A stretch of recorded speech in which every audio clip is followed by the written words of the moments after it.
meeting of Monday, December 12, 2022 to order. All members of this board are present.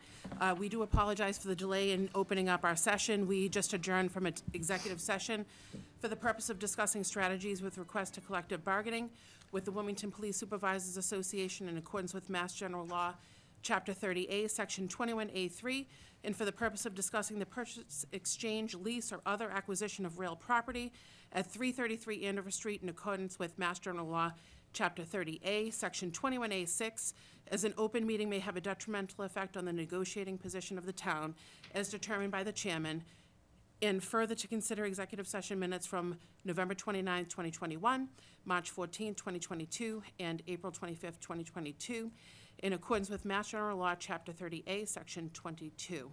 At this time, I would kindly ask that we all please rise for the Pledge of Allegiance. I pledge allegiance to the flag of the United States of America and to the republic for which it stands, one nation, under God, indivisible, with liberty and justice for all. Thank you. At this time, I would like to entertain the transmitting of Treasury warrants 202-322, 202-3222, 202-322 WIRES, 22A, 202-323, 202-323 WIRES, and 23A. Do I have a motion? So moved. Motion's been made. Do I have a second? Second. Discussion, hearing none. All those in favor? Unanimous. Thank you. We do have no minutes to approve, and we are going to move into our appointments. As is usual and customary during our meetings, at the end of our meeting, we do a salute to service. And this evening, we are going to take it out of order. A member of our board, Greg Bendel, is who presents our salute to service. And this evening, we are going to be honoring Sean W. Lee. So at this time, I'm turning it over to Greg. Thank you, Madam Chair. Good evening.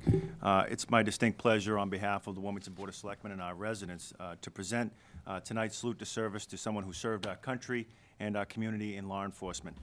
Officer Sean W. Lee was a 1991 graduate of Wilmington High School. After graduation, he joined the military as a member of the Air Force from 1991 to 1995. He earned the rank of E4 Senior Airman Security Journeyman, and during his time in the Air Force earned several campaign medals and ribbons, including the Air Force Training Ribbon, the National Defense Service Medal, the Air Force Good Conduct Medal, the Air Force Longevity Award, and the Southwest Asia Service Medal that he earned during his time during Desert Shield and Desert Storm. After his military service, he continued his service to our country as a police officer, a member of the Wilmington Police Department, for 10 years until his passing on December 10th of 2011. And tonight, we wanted to honor him. This past week would have been his 50th birthday. And so we wanted to continue a tradition of never forgetting a great service to our community. And I didn't have the pleasure of knowing Sean. He was a little bit older than I was, but I know the stories of his kindness and what a special person he was, what he meant to our police department, what he meant to his family and our community. And I'm always reminded of him with the famous town crier photo of him handing off the balloon to a young child at the 4th of July celebration. What a famous photo that I think every person should get the chance to see. And so tonight we celebrate his life as we continue to remember his legacy here in town. And I think that before I pass it back to our chair, that Sean's the type of person that we should be teaching all of our children about in school, just like we teach about any other historical figure.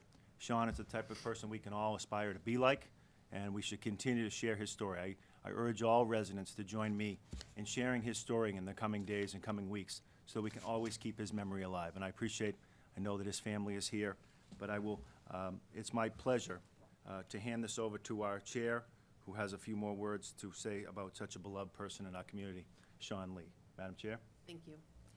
Thank you very much for that, and thank you to everyone who was here.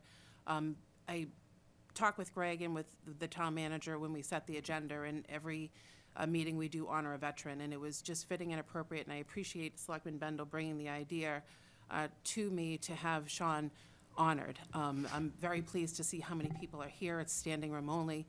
There's many town employees. Our police chief is here. Our fire chief is here. Sean's family's here. And so many of us have many fond memories of Sean. He was truly a cop's cop, and I want to give an opportunity for our board members to offer some comments, and then I'll offer some personal comments as well in the end. So I'm going to start over with Selectman Kyra. Yeah, I remember Sean when I coached football, actually. He played football for me for a little bit at high school. And he was a hard worker, dedicated individual, just a great kid. This is a wonderful tribute to Sean and to the family, and certainly a dedicated individual that I always remember fondly out on that football field. Go ahead. All I keep hearing is he was a cop's cop. And if you can achieve that in life with the law enforcement community, you've done something. Okay, I didn't know Sean. I wish I did, because all the wonderful stories that I've heard. So I'm thankful for his service, and what a wonderful outpouring of support for him this evening. So thank you for doing this to Mr. Bendel and our chair. Thank you. Certainly an inspiring individual, and as it's been said about others, but I think it applies here. It seems like, the lesson that Sean left is to live, to love, and to leave a legacy, and I think he's done that, and appreciate the family being here this evening. Thank you. And so for me, obviously, I see a lot of the faces, and I know people have known Sean a long time, and there's a camaraderie. I see police officers that are here, men and women that are on the force. It's a very emotional thing, even for me. That's why I let the other board members speak first. And I grew up with Sean. We played baseball together. I played Little League, so it's not to make it about me, but just to share that I've known him for a long time. And as fate would have it, our families came together. His uncle married my mother, and we became family. And during that time, we spent more time together. And he was, as I said, he was a cop's cop. He was a tall, strong man, but behind that was a teddy bear and a real kind man at heart. He was a husband. He was a father. He was a son. He was a fellow police officer. He was very, very well regarded, and had friends just everywhere he went. And I remember him coming by to visit his uncle Jim, who was sick. And I remember a car flying, and he says, "I'll be right back." So he went, chased the car, handled that situation, came back and said, where were we at? So he, no matter what he was doing, he always stopped and did what needed to be done.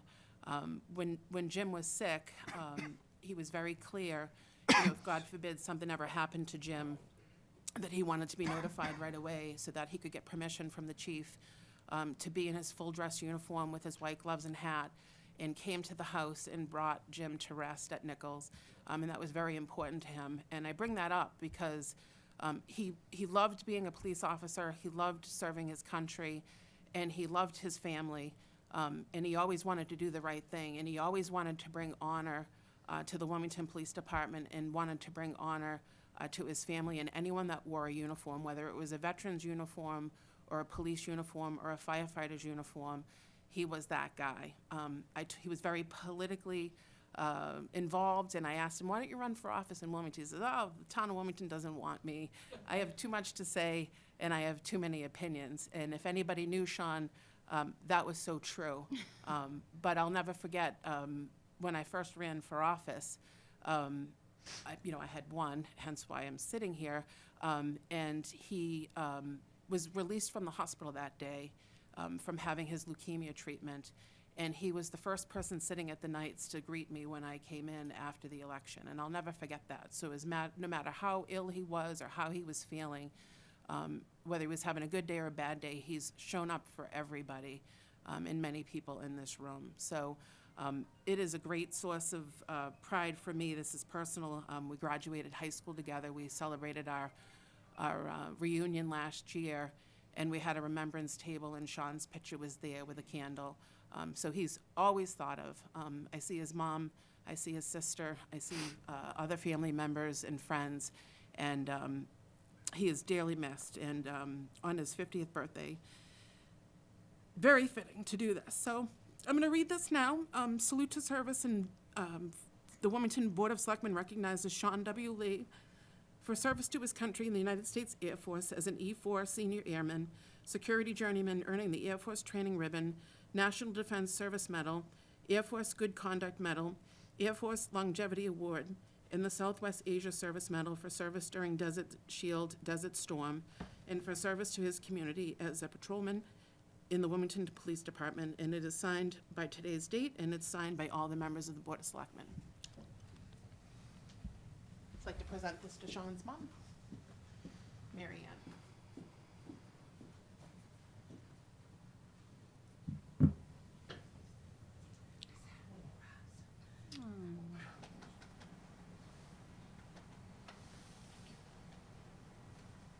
Chief, I don't know if you want to say a few words on behalf of the department as well. Sure, I Thank you. just like to thank everyone who came out tonight. Sean had a very big, as you've heard, he was kind of larger than life. He would take over a room just by walking into it. But as big as he was always someone you would want if you needed a little help, a little backup. You would want Sean there, but he had a heart of gold. He really did. He really showed a lot of compassion to people in this community, and we miss him dearly. Thank you. So, obviously, Sean would want us all to smile and think of him and to carry on in the spirit of Christmas. And thank you very much for everyone that's here. We are going to resume the remainder of our agenda. So please understand that you, if you were here specifically for this, it is completely polite and acceptable for you to excuse yourself from the room. So don't feel that you have to stay for the remainder of the meeting. So we'll take a brief recess for about 2 minutes, and we'll resume the meeting. Thank you. God bless.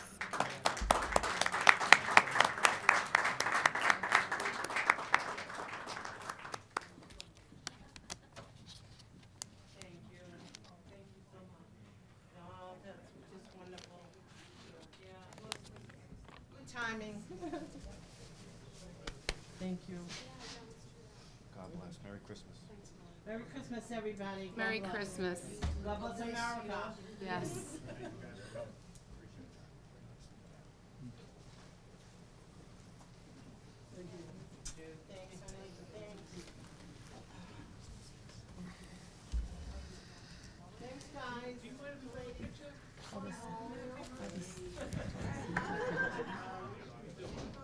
Sean don't like that either.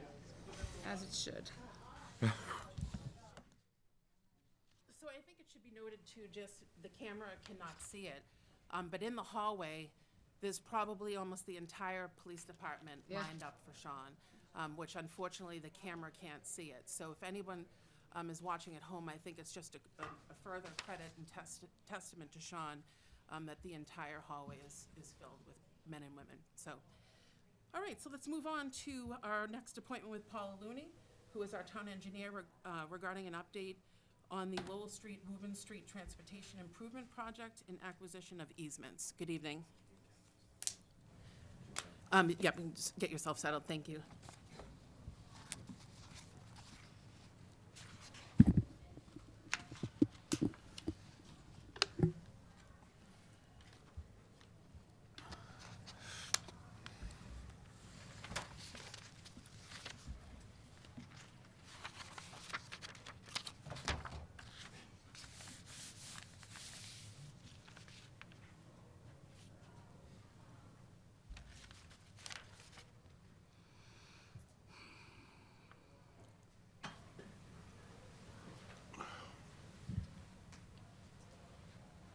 All set. Thank you. Thank you, Madam Chair, members of the board. Paul Looney, Town Engineer, here to discuss easement acquisition related to the Woburn and Lowell Street intersection project. Before I dive into that, just a quick update on where we're at with the process. We're in the final stages here. Up on the screen is the final design plan for the intersection project. We're in the final stages of what's called the Mass DOT design development process. This started 4 years ago when we applied for and we were awarded $6.44 million to put towards this project of federal and state funds.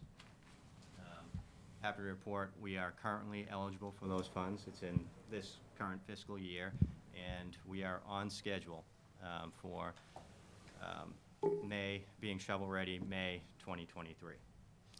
So the last couple steps here are securing easements along the corridor. Very common for a project of this size, and what we'll be asking the board tonight for an action is to vote to authorize the town manager to send out written offer compensation letters for these easements. And the Board of Selectmen has given this authority through town meeting vote this past April. Now, because we were using federal funds, we had to follow very strict guidelines and regulations because of the, it's a federal guideline process. We had to coordinate with all the property owners that were impacted. We had to hire a certified state certified appraiser, and then a state certified review appraiser to review the certified appraiser's work. We had this reviewed by Mass DOT's, these easements reviewed by Mass DOT's right-of-way division and through our legal counsel, where we come up with a schedule of award for damages for each impacted parcel. The memo I provided, it gives a summary of that schedule. There's 14 parcels altogether that are impacted, with a total award for damages around $371,000. Funding for these easements is going to be a mix of funds collected through the planning board from project mitigation and also ARPA. As far as the ARPA funding is concerned, we had earmarked $550,000 for catch basin replacement and stormwater facility improvements throughout town. So we'll be using $300,000 of that $550. As this project implements, it replaces 22 catch basins, has 1,000 feet of drain lines, or new drainage pipe and infrastructure, as well as a massive infiltration basin that's going to exponentially improve water quality from this area. It currently is discharging runoff directly to the Maple Meadow Brook without any treatment at all. So appreciate your consideration. Again, what we're asking for tonight, and it's an item to consider later in the evening, is to authorize the town manager to send out the written offer for compensation to each one of the parcels, our property owners. If the vote is in affirmative, from 6 weeks from now, I'll be back in front of the Board of Selectmen with the actual easements to have you execute them. I appreciate your consideration, and I'm happy to answer any questions that you have. Thank you. Thank you for that. As always, your packages come in very detailed and very comprehensive and quite frankly, very easy to understand. So from my standpoint, I will say that I don't have any questions. The one piece was just the valuation process, and you've already articulated the fact that you had to, hire the appropriate appraisal personnel to derive these numbers. Obviously, some of the numbers are higher than some others.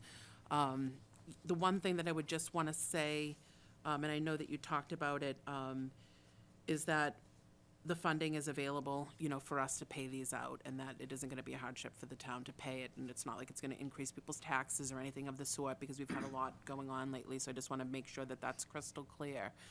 Does anyone on the board have any questions or comments? If you do, feel free to speak now, but I'd be looking to take the board to consider item out of order, just so that we can have Mr. Looney be able to excuse himself for the evening, if anyone has any objection with that, or not have any objection with that. Just a quick question. Thanks, Paul, for being here. A temporary easement, okay, well, explain that a little bit, because if there's an issue on an easement, am I reading, it says temporary easement for 3 years? That's correct. So if there's an issue after that 3-year period, what is that, how does that work? So we would have to then secure easement rights beyond that 3 years. But so go through the process, or at least a portion of that process again, where we'd get the appraisals redone and coordinate with just that specific landowner. Our expectation is this is a 2-year project, so we have a year built in. 3 years is the minimum that the state would allow us to go. I couldn't execute into a 2-year agreement, but yeah, that would be the, and therefore it's a temporary right to just almost blend the two projects together, where you have a corridor project like this. We're not putting any permanent public infrastructure on those parcels that we're taking a temporary easement on. It's just to implement the design, if that makes sense. Thank you. You're welcome. Anyone else have any questions or comments? At this time, I would entertain a motion for the board to consider authorizing the town manager to issue written offer letters for easement acquisitions. Would anyone like to make that motion? Motion's been made. Do I have a second? Second. Any further discussion? Hearing none. All those in favor? Unanimous. Thank you. Thank you. Very much. Thank you, Paul. Thanks. Okay, moving on to our next appointment, which is with Jay Doherty, who is the Chief Executive Officer of Cabot, and Forbes, regarding the proposed development of 333 Andover Street. Good evening, Mr. Doherty. Take your time getting settled with your team.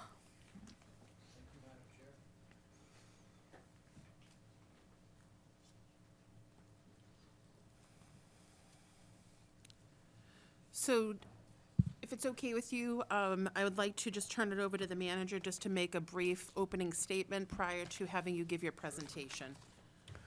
Thank you, Madam Chair. So I just want to be clear for the audience that this is an informational session. The Board of Selectmen, as many of you may know, does not have any statutory authority to approve or disapprove of housing projects or commercial projects, depending upon the nature of the project.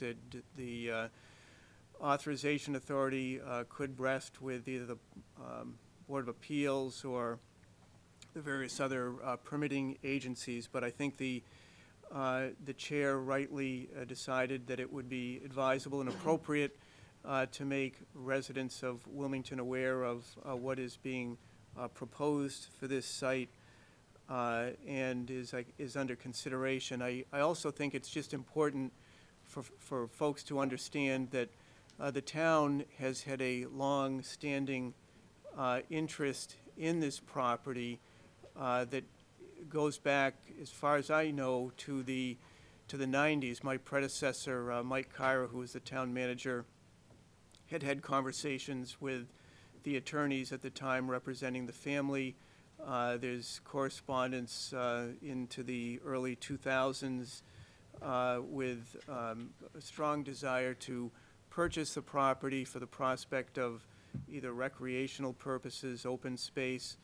More recently, during the time I've been town manager, I've had a number of conversations and communications with the attorney, Mr. William Crowley, expressing interest on the part of the board to acquire the property. Certainly, it's no surprise to anybody that the town has been looking for a location for a substation, but in addition to that, other recreational opportunities. So I only put that out there just because I think it's important to note that, well, the town is prepared to listen to what is being proposed here.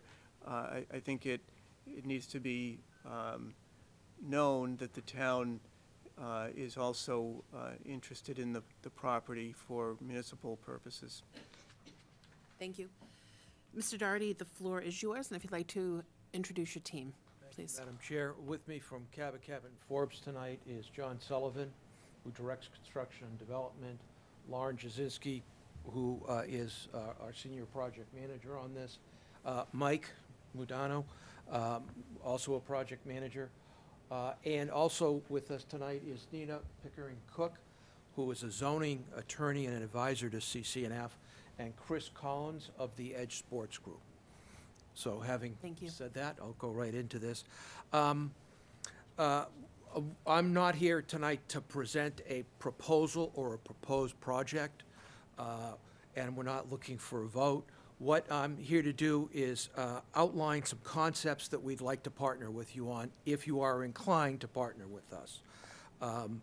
The basic concept is consistent with what we've been doing lately, which is a mixed-use approach to different kinds of things. We do technology buildings, we do housing, we do mixed use.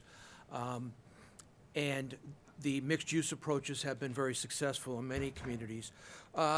The key, go to Wakefield, the key in our approach is to work with the host community on how it prioritizes its needs. And that varies community to community. In some communities, it may be more affordable housing. The most recent example of this is in nearby Wakefield.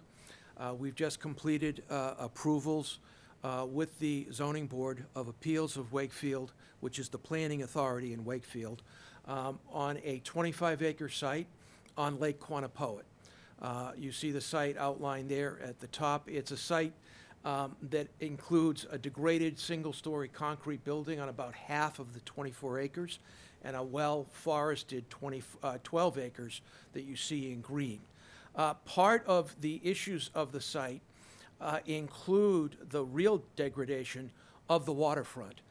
This is a place where people regionally, as well as in Wakefield, like to circulate around the waterfront as much as possible, and this area has become a real problem. It's dark, it's overgrown, it has no easy foot passage, and it also is a site that has drainage systems that stem from the 1950s, which is to say no drainage systems. So asphalt and oil runoff go directly into the lake. So the lake and its health, as well as economic development and fiscal impact, those were the areas that Wakefield asked us to concentrate on. The project itself, you can go to the next one, itself, in working on the acreage, eliminates a great deal of the runoff that was degrading the lake. But in addition, we've gone and contributed $1.5 million to stopping runoff in other adjacent parcels to the lake. That runoff is what's degrading the lake. And that's one element of our mitigation package that is done. The other element is that we will double the size of the waterfront and reconstruct it with native species, irrigation where it's appropriate, and we've worked with the Conservation Commission and with those that use this type of path as to how this will work. It's public, it's publicly inviting, it's not intended to come off as the private front door of the project, and we worked as well with the ZBA and what's called the Friends of the Lake on the project design and how the project presents itself. I mentioned very quickly that we put money into a fund for the lake.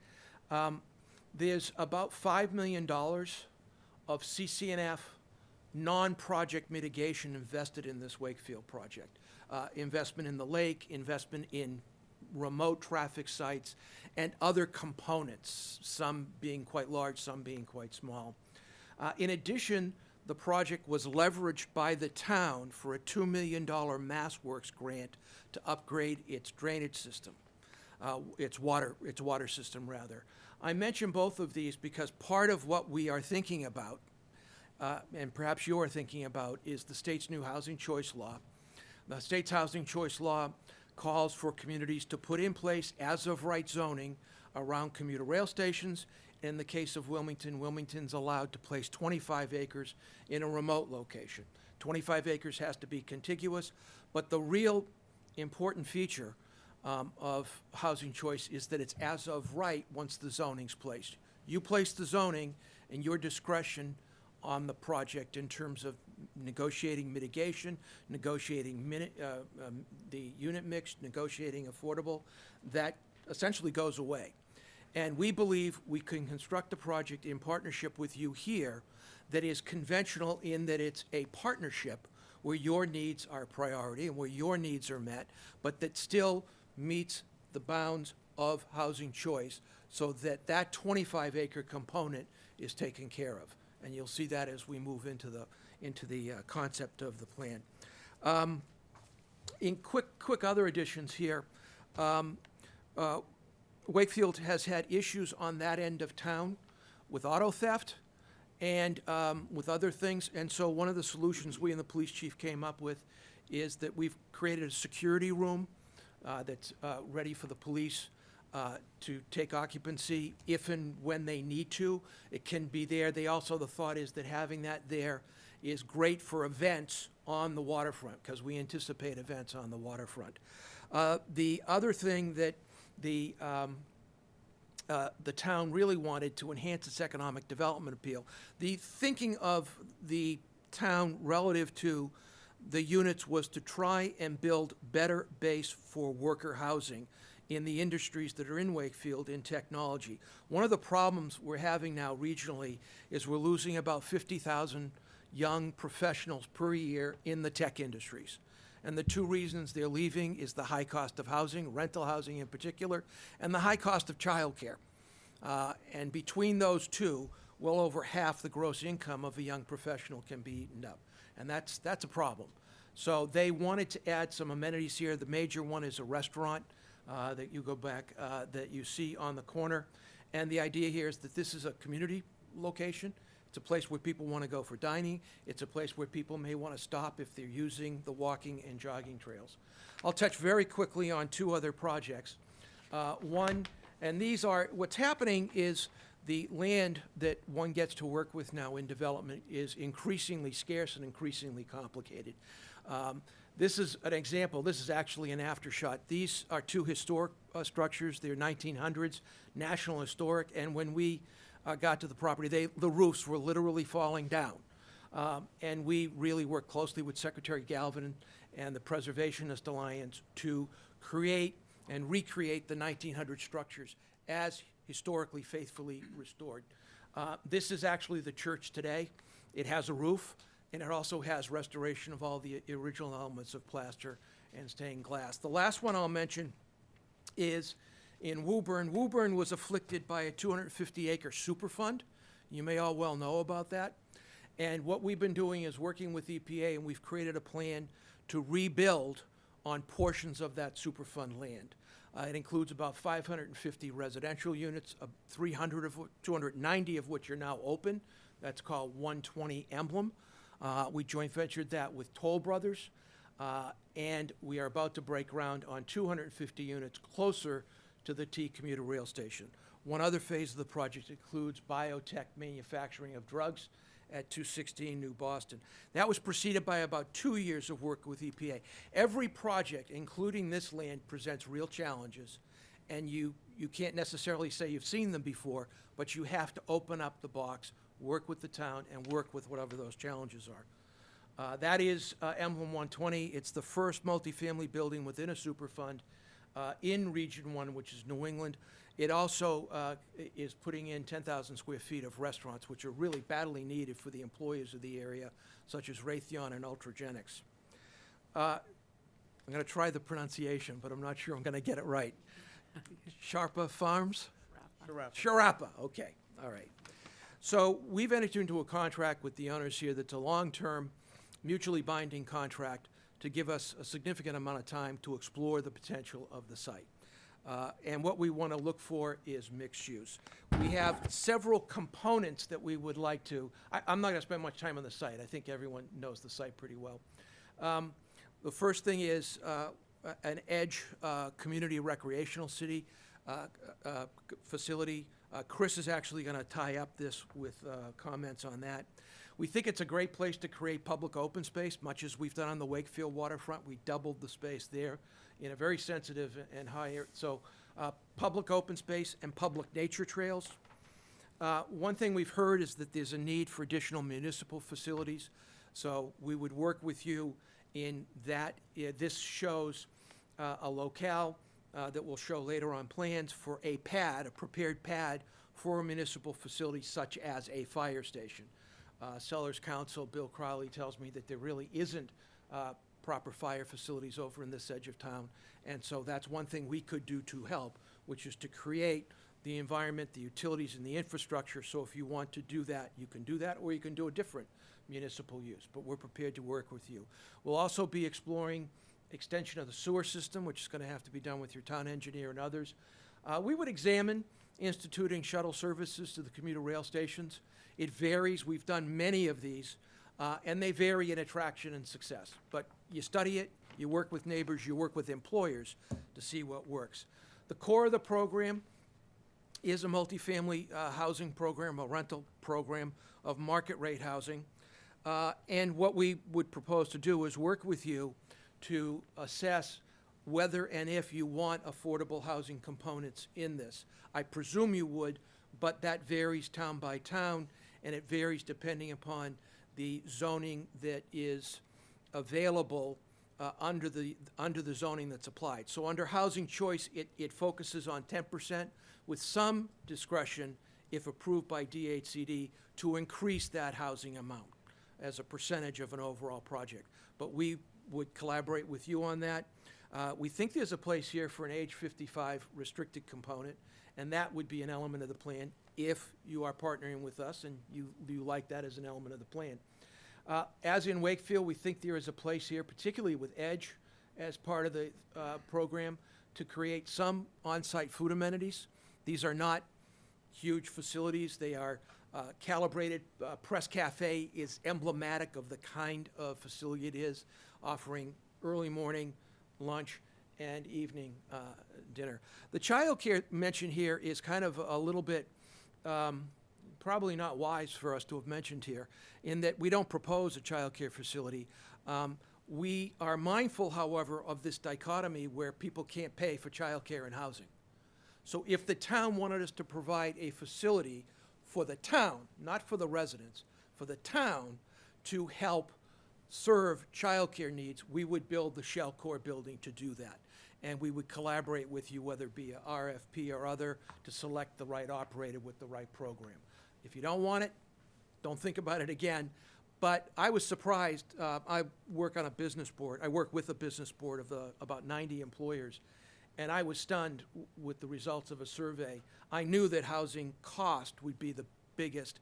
I was surprised, though, that Massachusetts has the highest childcare costs in the nation. That was kind of stunning to me, and how expensive it was as a percentage of gross income. So here are some illustrations of how we could go at this on the site. Andover Street is to your left. Route 125 is to your right. The core of the program is multifamily development. Those are the 4 buildings in the middle. These could include affordable housing as a percentage of those. Public open spaces to be created, and you see a trail marker for the development of public open space and public trails. And we think this is a very attractive feature because more and more people are turning to this kind of recreation. We have placed EDGE community here with setback 200 feet, and we would propose a 200-foot buffer from any residential community. There are basically 2, one on Andover Street and one further up. And we would propose to buffer any access point as far away from a community. This access point is really adjacent to the industrial buildings on Andover Street. We have positioned a fire station pad there. We've also included an age 55 element. This does take into account, we'll come to it a little bit later, the natural constraints, including wetlands and all of those kind of things that have to be accounted for. One additional thought we have, and we recognize it's not easy, is to see whether we could work with MassDOT to provide access off a signalized intersection on Route 125. We work well with MassDOT. It's not easy. I know they consider this a limited access highway. I know as well there are issues of aquifer. Andover township border is nearby. There is an isthmus of private land that does go from 125 into there. In that case, you might want to place EDGE closer to that curb cut. But these are just elements. This, again, are concepts. This is not hard and fast proposals. That would come by working with whomever you asked us to work with. Go ahead. Chris? So Chris Collins is a managing member of the EDGE Sports Group. Chris Collins from EDGE Sports Group. So what we do over at EDGE is design, build, and operate multi-use sports centers through a P3 public-private partnership or with a P3 backbone. So we've had a handful of sports centers that have been developed through public-private partnerships in and around the Wilmington area that most likely many of the Wilmington youth hockey players and people from the area have visited numerous times. We are truly agnostic to the surface, so whether it be a hockey rink, a swimming pool, basketball courts, pickleball courts, you name it, we've developed it, operated it, and we truly pride ourselves on working with the local stakeholders, the athletic directors, the rec departments to figure out the wants and needs of the community and how to fulfill them in the end project. Our kind of largest facility to date is kind of a great case study on the benefits of a public-private partnership and what that can do for the athletic community. Within this, the Boston Sports Institute in Wellesley is a 130,000 square foot building on Route 9. So the town of Wellesley, they said, hey, we want our kids playing in town. We don't like them practicing at Cleveland Circle in Brighton at 10 o'clock at night or 5 in the morning. We want our kids to be able to play in town in a safe, controlled environment. So they set forth on developing some kind of sports center. They realized the price tag and said, maybe not. So pivoted a bit and moved forward with the P3 process and developed an RFI, RFP, and eventually the end building that secures Wellesley youth hockey, youth swimming, youth soccer, youth lacrosse time for the duration of the ground lease. So within this project, Edge turned an untaxable property into a taxable property, pay our ground lease, and then for that, the town of Wellesley gets preferred access and a slightly reduced rate over the term of our ground lease. Which brings us to Wilmington. Dating back to spring of 2020, I believe, is when we were first contacted by a few interested individuals in town who wanted to see a sports center very similar to what we've developed up in Middleton or Wellesley or Worcester or Braintree, take shape in the Wilmington area. So we've been going back and forth, and I know there's been some sample surveys and needs assessments, which we have been in the background sort of running our own analysis of the area to be ready to counteract and act quickly on whatever the Wilmington Sports Center Committee produced. So between the two groups, sort of the working concept, I guess, to date, is a twin sheet ice facility and a 4 to 6 court field house, which can consist of hardcourt base for basketball and volleyball use, and then a turf system, which is seasonal, can go back and forth. So you can serve all your court sports and all your field sports within one area, and it doesn't truly affect many of the athletes because when you need turf, they're all playing for their high schools or middle schools. Along with that, strength and conditioning, physical therapy, sports medicine. We also have some tutoring services within our buildings, along with a food and beverage program. Now, I know if you're aware of sort of the Wilmington Sports Center Committee, the needs came back and people were interested in aquatics. Aquatics are very challenging because of the style of pool. So we are still looking at that internally to see if it's feasible within the area, but most likely looking forward to working with Wilmington much further and digging deeper into the true recreation needs. Mike, could you come back? Oh, that's fine. Sorry.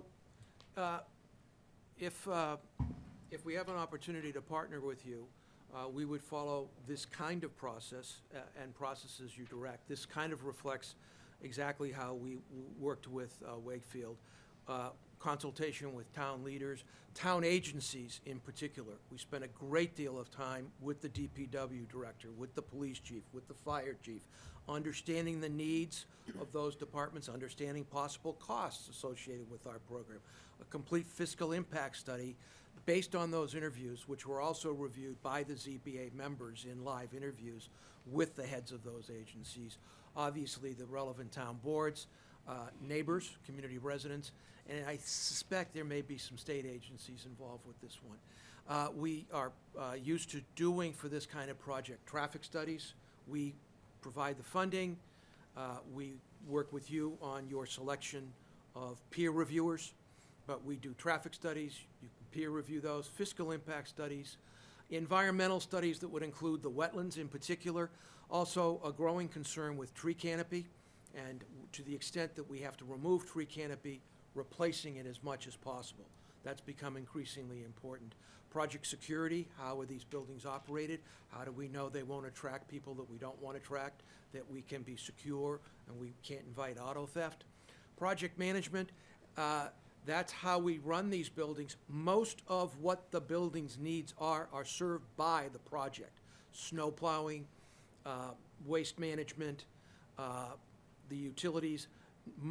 We, unless a town elects, we want to do the snow plowing, then we take care of all those needs internal to the project. And that's part of the spec of the special permit or the device, and it's part of what the project managers have to do in operating the buildings. We'll be looking closely at sewer and, of course, architectural reviews. Some of the things you would be called upon to think about would be the basic approach on zoning, including how you see this for housing choice. We believe it's a unique opportunity to remain qualified for those state funding programs, to put aside 25 acres that the state can then not force you into an as-of-right zoning on. This would qualify. Nina has studied that quite carefully for us. We would be prepared to work with you on your affordable things, an age-restricted component, public open space, EDGE program, your municipal needs, childcare, if needed, restaurant, and MBTA shuttle. That's just some of the things we know would need discussion with you. And that's the concept. And we would take your guidance as to how you'd like us to proceed or not proceed. We'd love to work with you. We think there's a good project here that has the benefit of meeting many needs of the community, preserving and in fact advantaging you for state funds, because you'll notice Wakefield got $2 million.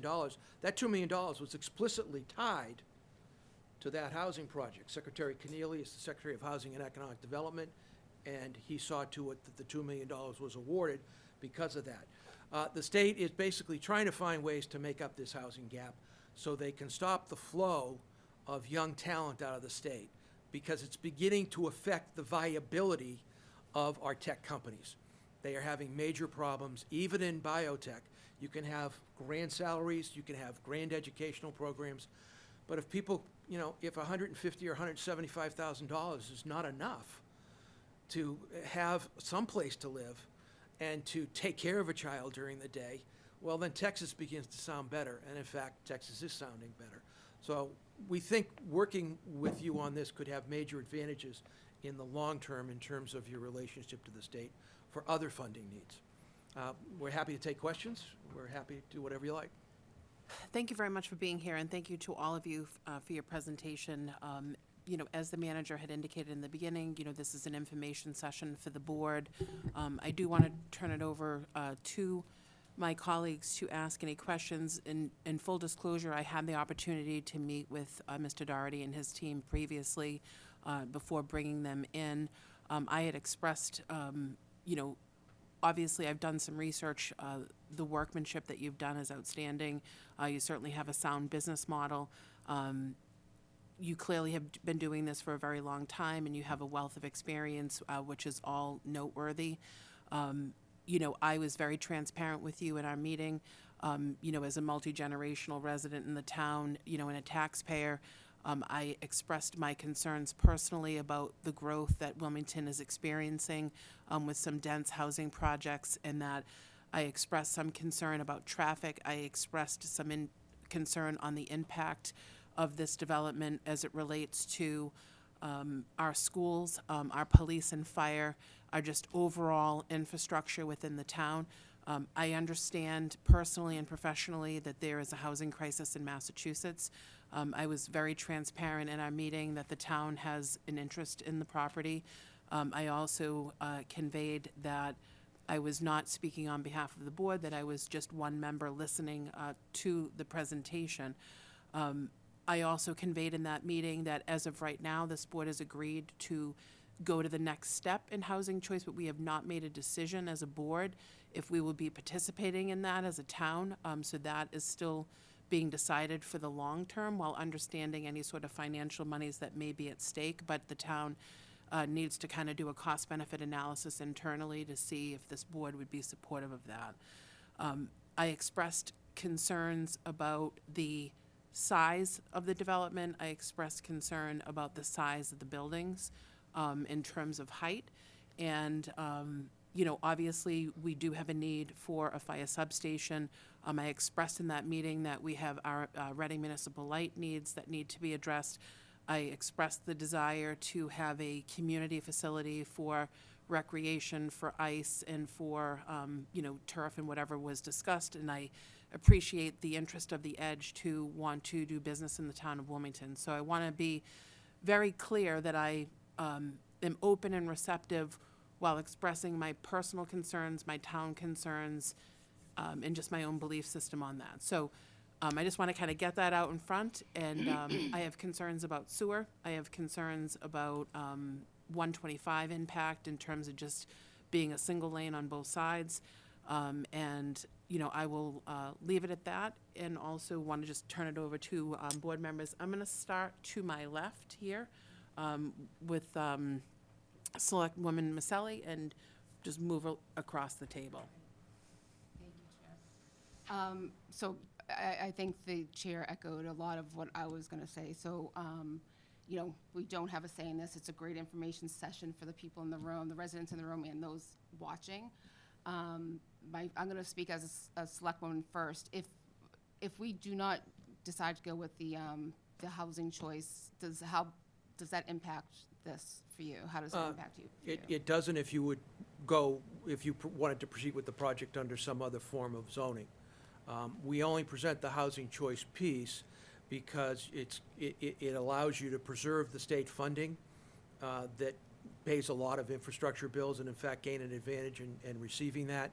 You take out, 25 acres. What we would do is we dedicate. If you went with housing choice, your 25-acre piece would be formally demarcated for housing choice, and we would conservation commission or other easement the balance of the property permanently. But there are other ways you could do this. If you said, I'm not going to do housing choice, but I like the project, you could do another form of zoning. We could write another form of zoning. Some communities have taken to gravitating a little bit more lately to local initiative programs, friendly 40Bs. And the reason... That's a dirty word in this room I know, right now, so... 40B is a dirty word. That's the word, yeah. Friendly ones have the advantage with the coming census of allowing you to take a project that you may be inclined to do anyway and counting the whole of it, basically buffering yourself forever from any 40B constraints. But we're open-minded on the zoning. The housing choice piece is just a piece that we mentioned because we think we can do this in a way that's advantageous to the community and to relieve you of a significant portion of what otherwise, if you do have to do housing choice, is unfortunately a highly as of right. It's designed to be as of right.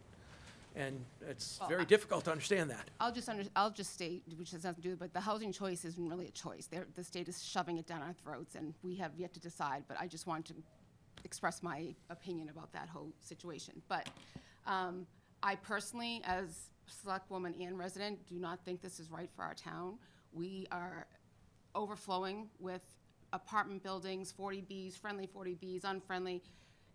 We do not have the infrastructure to support 500 units, number one. The schools, the police, the fire, it's great, dangling the carrots that we need there, the fire substation, the Edge, and that's with all due respect, of course, great, but, at what expense to the town? We're gonna have more headcount for police and fire, the traffic, all the things that the chairwoman already spoke of, but we do not need any more housing in this town at this point. So I personally, as a resident of this town, would vote this, if it came to that, would vote this down. I don't want to see any more housing put in this town at this town. We have too many open projects right now. And this, I have great concern about the size of it. That does not represent our town at all. It's way too big. 500 units is, I can't even wrap my head around that. It's just, it doesn't fit. This is not Wilmington at all. And I am, I feel like we're going in the wrong direction with bringing in, every open space becomes an apartment building. We don't need it. We don't need it. And as far as the tech, I know there's history there. I work for a tech company. We can't keep people from applying. I mean, we are very fortunate. And I work in Wilmington. We have people that take the commuter rail. We don't have the issues in that. Maybe we're just in a good location. But, so this to me, you could never convince me that this would be a good idea. So that's all I have to say. Thank you for your presentation. I have a number of questions. One, how many units are you really looking at? Because we're hearing all different numbers. It depends upon how many affordable units you want to do and how many age 55 restricted units you want to do. We would be looking to do around 400 or so market rate units. So if you wanted 50 residential units, which would be 10% affordable, we would add that. If you wanted 100 age restricted units, we would add that. And what height are you looking at? How many floors are you looking at? That can vary, and that would be something we would work with your boards on and your commissions on. You want to look at distance and sight lines from neighborhoods. You want to concentrate, I think, in the middle of the site where it will be largely invisible to surrounding eyes. These generally favor a 5-story wood frame construction style. That doesn't mean it has to be 5. It can be 4, and it can vary. The housing choice specifies that the zoning that would be adopted would have to be 70 feet, which is actually 6 stories. And that's 5 wood frame over 1 story of concrete podium. One thing I would like to seriously explore here, if you're willing to work with us, is not building parking lots, not taking down trees to build acres of open space parking. And the way you do that is by adding a podium level at the bottom where the parking goes. So that might be 5 over 1, which is 6 stories. That's one way to look at it. In Wakefield, it's mostly garage parking. That's in a central garage, which is another way to do it, wrapping the buildings around that garage so it's not visible. So there are different approaches, and you basically work with whatever leadership in town is to work with us on architectural design.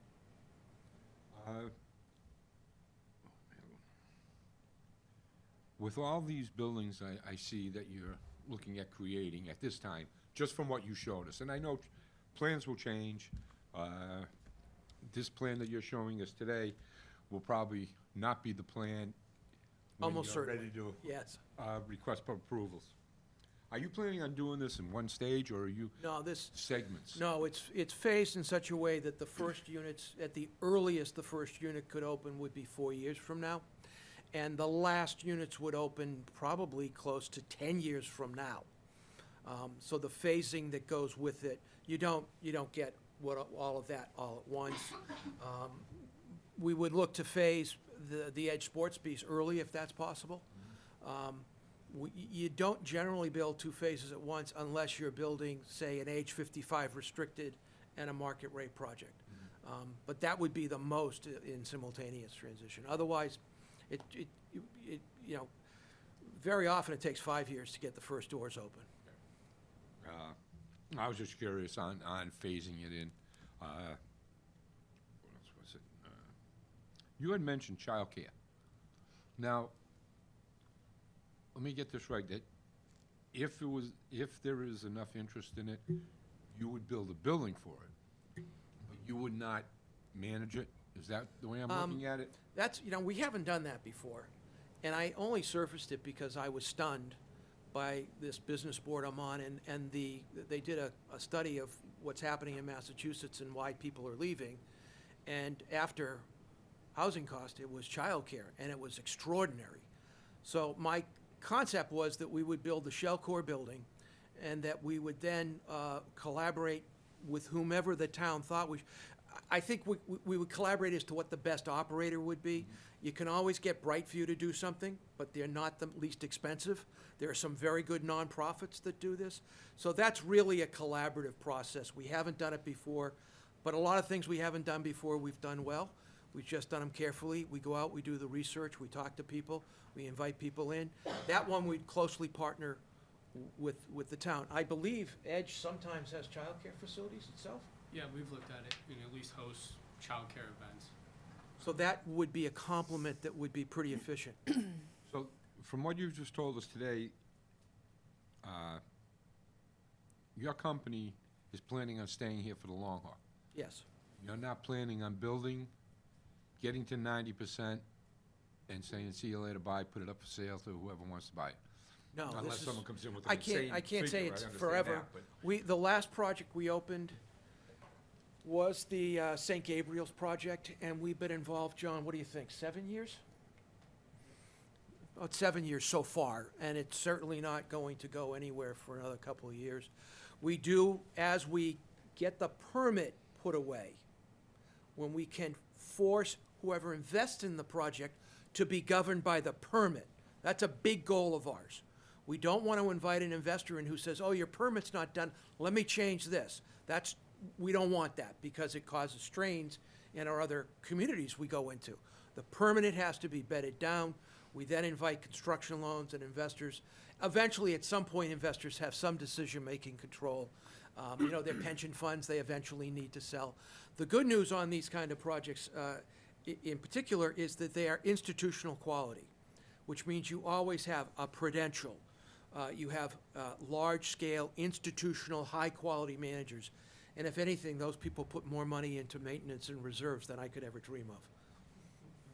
So you would be looking for, in one story underneath garage, or would you go? Possibly, or but that's all. possibly two? That's all. That's all projection. to be discovered. I think it's, this is more me than a plan. I think that there's a tremendous natural asset there, and we should do as little as possible to damage it.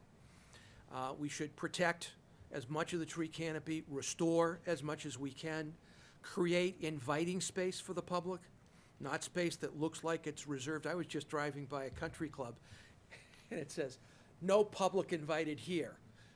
And I was like, well, I think that's pretty clear. Not that it was very inviting in the first place. So that would be something. In Wakefield, we ended up with what we call, John, a wrap garage. And that is that the housing wraps around, shields the garage, and then the garage is the function. So you get a lower overall height. In that case, it's 4 stories. It depends. It depends on whether how people want to work on the architecturals and what parking ratio you feel is important now. Parking ratios continue to go down generally. People are using cars less. A couple is trying generally to have one commute car during the daily commute. And that may be a drop-off at a commuter rail station or car sharing or someone bikes to work. But that will partially depend on how many cars. You really don't need 2 cars per unit anymore. And so we try and talk with people to see if that's acceptable to do a lower ratio. Currently in your other projects, especially the Wakefield, where in proximity, we're, pretty close to being neighbors. And what are the rents going for? Well, it will depend upon the market. I would say that today, John or Laura, what do you want to help me with? You say an 852 bedroom unit today? The project hasn't opened yet. It's supposed to start construction next year, and we deliver in 2 years, so what? That's right? Wakefield, yeah. So what the rents will be in 2 years, I mean, somewhere between 1,800 to 3,000, Yeah. depending on bedroom count and Yeah. parking. That's the other thing is that one of the things in your control, if you're not subject to an as-of-right zoning, is unit mix. If you want to build a core in the unit design to attract school children, build 3-bedroom family units and have the affordable cover those units. I guarantee then you will generate school children. On the other hand, the most popular units are 1- and 2-bedroom units today. And this type of project does not attract families. It just doesn't work very well for a family. Would you say that a project like this would be split 1 and 2s, or would it be higher on the 1s and lower on the 2s? You guys want to take a crack at it? It really can vary. I would say that like our project in Woburn is roughly 50% 1 beds, 50% 2 beds, no 3 beds. In Wakefield, we have pretty close to the same, 55% 1 beds and studios, 2 beds. So you try to balance them out the best you can, Yeah. depending on the area and... Well, one And thing we're many trying to take communities have, account of, one thing we're sort of trying, opinions on that too. Like Woburn, for example, said no 3 beds. So we didn't do anything. and one thing we're trying to take account of now, and that's very important for this, and it goes to economic development, is the work pattern. We got to design units now where people are comfortable. One member of that couple may very well be working out of that unit. And that's why we provide that unit with designs like 1 bedroom plus den. There are business conference facilities built in to the amenity base of the building that are not charged, and Wi-Fi. And it's a great thing to have other spots like a restaurant or a coffee shop that's yet a third venue. People who are gonna work 3 or 4 days from home don't wanna spend all 3 or 4 days in that unit. So we're trying to accommodate that type, that's clearly a model, that hybrid work piece is something that we're trying to accommodate, particularly in towns like Wakefield and Wilmington. And just two more questions. One of them would be, as far as amenities to a development like this, are you I'm excluding Edge right now because I'm more interested in what your development's gonna be with housing. Are you planning on any amenities such as swimming pools or any? Yeah, Or- yeah, there'll be some swimming pools for the residents. They're not public. They're more of a marketing feature than they're used for the Friday night cocktail party usually. And the last thing is, are you planning, I see you have 2 different plans right now, but are you planning on attempting to get the curb cut for 125 for your entrance? Or are you looking at staying on Andover for, No, if we're partnering with you, we would do some research with you, and we would put together a strategy and go to MassDOT and ask MassDOT whether what it needs for them to be comfortable with this. You mentioned 1 lane in each direction. That would have to change at the intersection. It would have to be signalized. It would be our objective to make that the main entrance. If not, we would try and position an entrance off Andover as far removed from any residences as possible, which as you get closer to the industrial, you can do that. But we spend the time and money in engineering. If we were to ask for this today, the Undersecretary, Scott Bosworth, would say, let me talk to the district and let's see what we can do. I'm hopeful that under Governor Healy, it'll be the same attitude, because they want to support well-thought-out housing development. I want to thank you very much. I can't say that I support or not support you personally, but I'm looking forward to seeing what you present over the next year or so. Thank you very much. Thank you. One thing, just before I turn it over to my right, is, when we had discussions previously, as I mentioned, one thing that I had conveyed, and some of it's my opinion and just some of it's what I hear, just with talking with residents, is that regardless of being for or against the project, people in Wilmington have aspirations of their generations that are coming after them, their children, their children's children, being able to have home ownership in Wilmington. And sometimes the connotation of just apartment buildings and transient traffic where people don't have necessarily a vested interest in the community to put roots down and stay for the long term, it doesn't have the same acceptance level within the community because apartments turn over constantly. So I had talked with you about the concept of some condo opportunities that would give us lower price points to give current and future generations the ability for home ownership. Can you articulate to this board some of the business decisions that you make when you invest in large projects like this, why you go an apartment route versus a condo route, and I think people could benefit from your Well, response. first of all, it's not listed here, and I recall our conversation, and I think we would be open to exploring, you know, three-story townhouse-style development. I would be reluctant to do large landscaped townhouse development, you know, take 25 acres and bulldoze it. But we certainly could look at townhouse-style condo developments. The multifamily is affordable for most people most of the time. They don't have to have a down payment. Many of the younger people don't have any down payment, and that's a problem. The credit background is easier than obtaining a mortgage. The market-wise and financing-wise, condominiums are very challenging in that they're usually not institutionally financed. A bank usually finances the construction. And if the market changes, for example, with an interest rate hike, the market disappears. So we are, and it was part of a discussion with the Brighton neighborhood, we are finishing 111 condos as part of Brighton. They've been very successful up until that interest rate hike. We had sold 100 of 111, and we've sold one since then.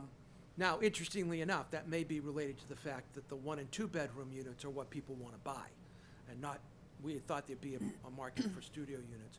We would certainly look at it. There's no reason we couldn't include a component if we can make sense of it.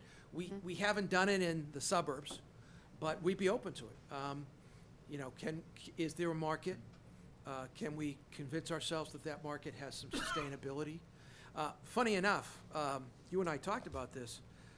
I never had a mortgage rate below 6% in the prior 38 years of home ownership. And now my kids say, I'm out of the housing market, the rate's 5.5. And I'm like, wait a minute, you're paying this rent. So, you know, I think that we would take a good look at it, and I'd be delighted if we could include it.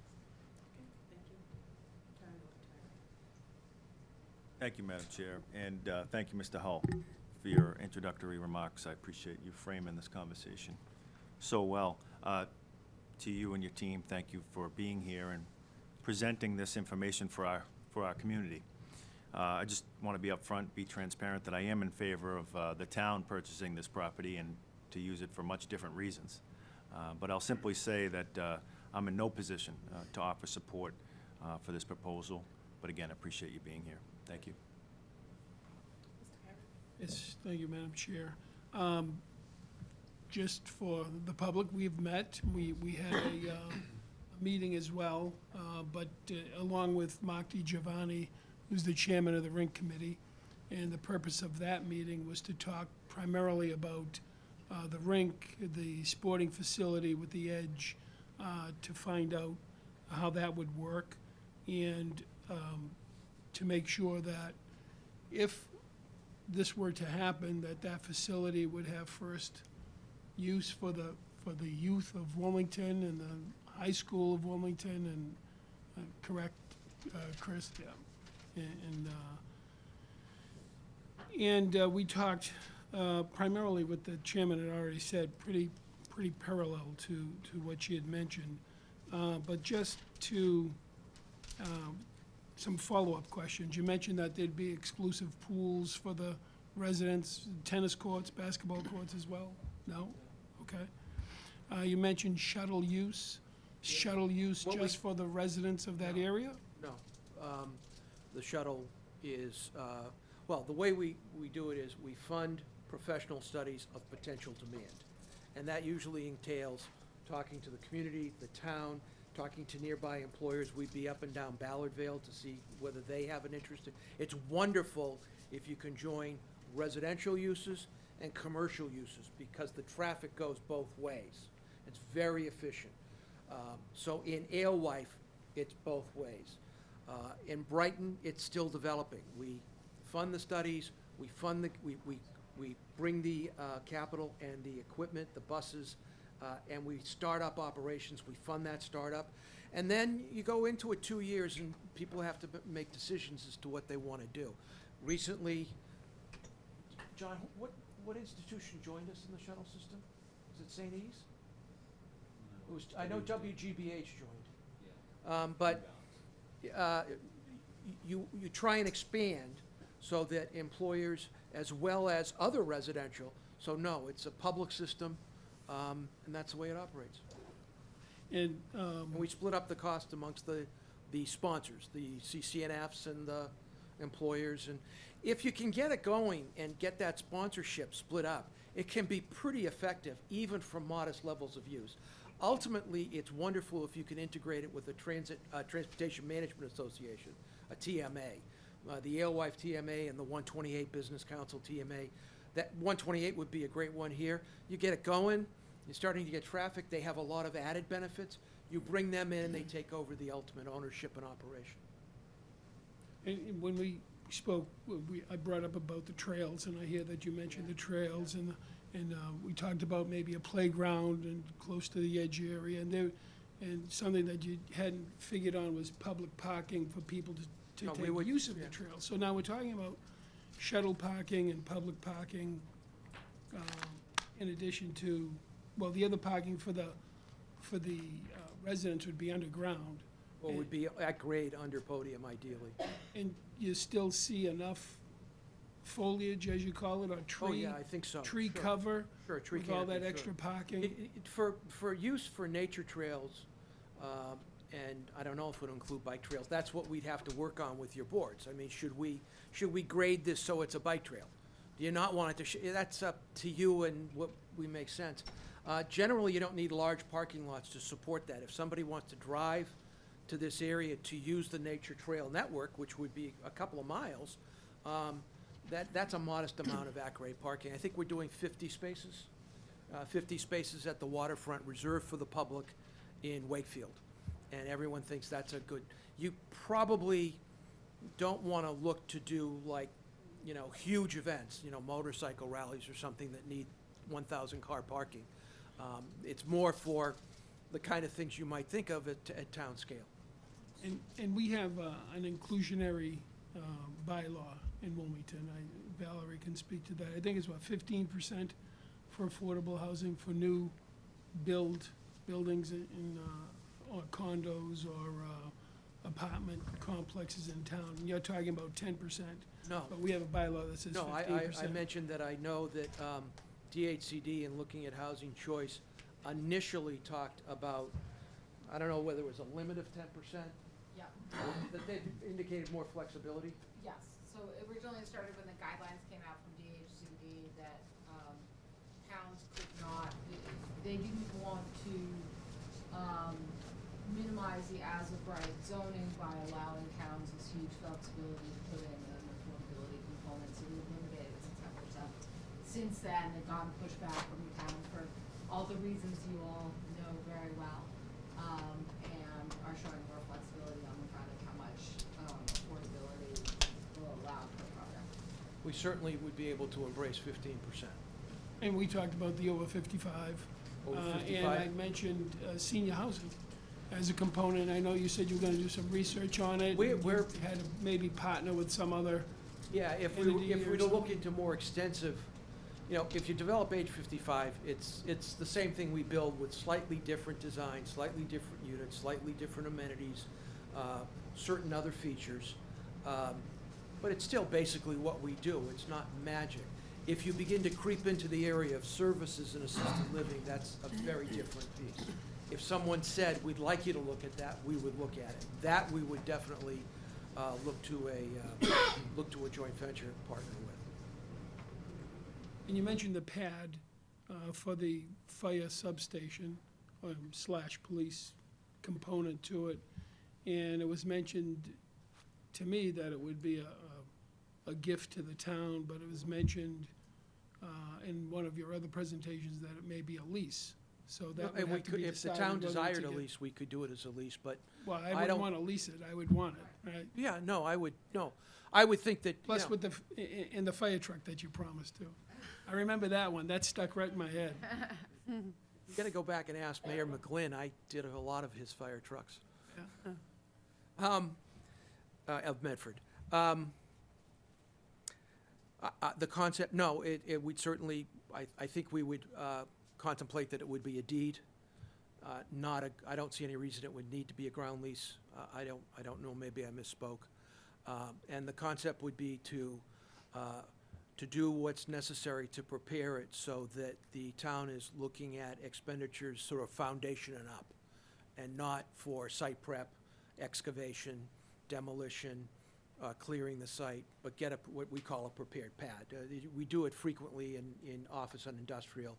Company may want a building, they may want to build it themselves, we prepare the pad.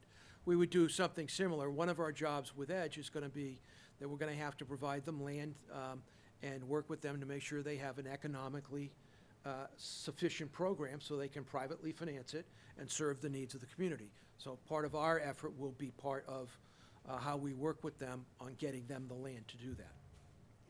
And maybe to Chris, maybe you can speak to the viewing audience about what we talked about at that meeting, how it's going to benefit the youth in Wilmington, how you perceive that for us? So the biggest crux in Wilmington youth sports was making sure that the town time was secured and secured long-term. So a lot of these athletic developers that are unlike Edge, they come in, build something, make a lot of promises, and a couple years later, sorry, you guys gotta go. Where what we do is it's written into the ground lease, a special permit, a number of different avenues to do that secures the community time, secures the community rate, and secures community access to the Edge facilities.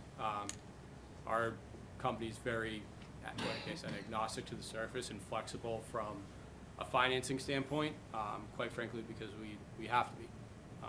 Every town and community is a little bit different. The wants and needs are a little bit different, so we're able to come in, hear the feedback, adjust our plan based off of that.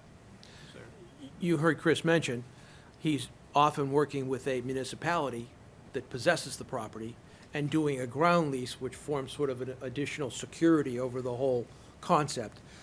If it was preferred by the town, that the town own the property and lease it for this facility, we could talk about that.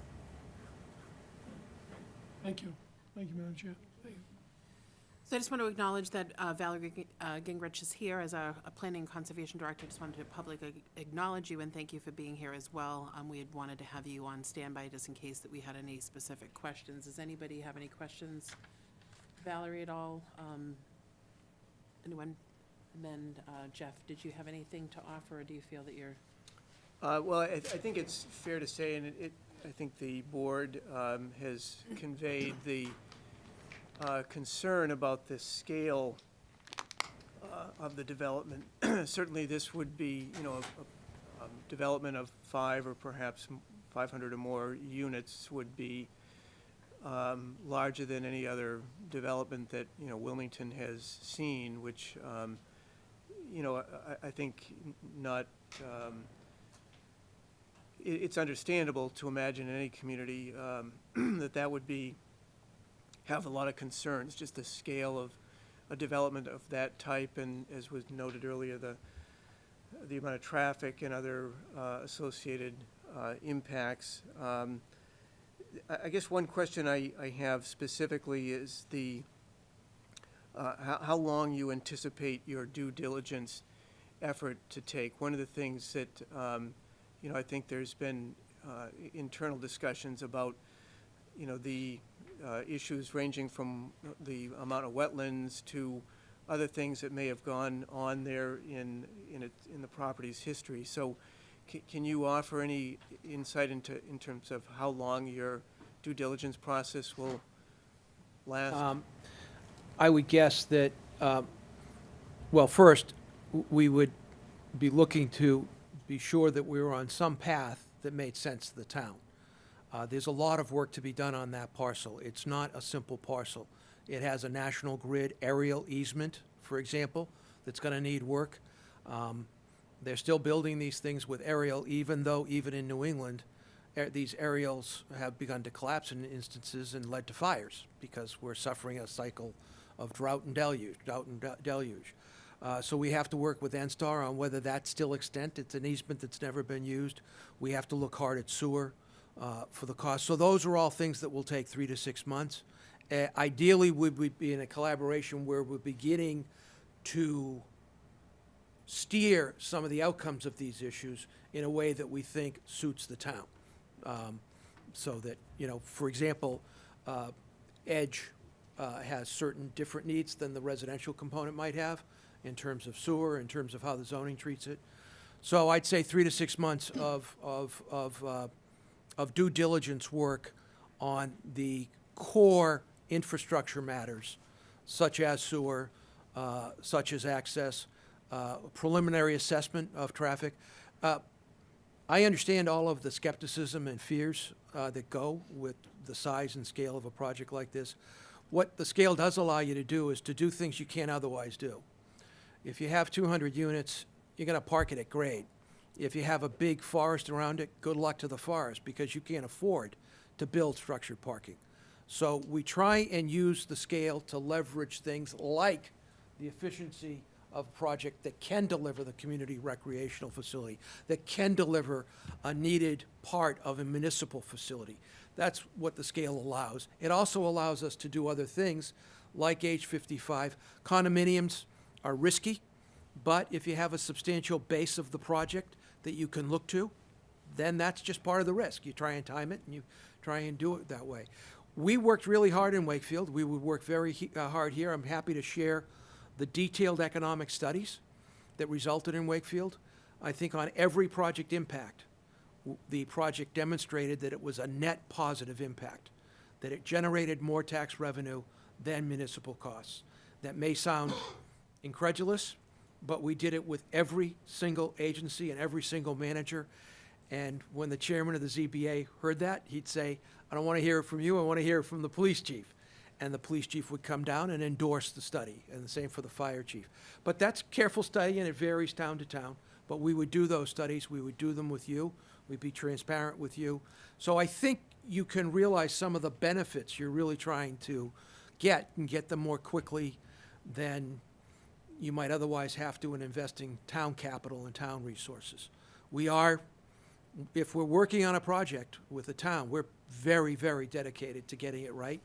And we don't slack off until we get it right. The other question, or another question I have is there a minimum number of units that you would consider that, or that break point, so to speak, excuse me, below which it just wouldn't make sense for you to engage? There probably is. It depends partially on the project concept. We've come to you with a mixed-use concept that admits the possibility of condos, of age 55 restricted, of edge, of a municipal facility. So that affects it. And we haven't done enough study to estimate the infrastructure cost that's needed here.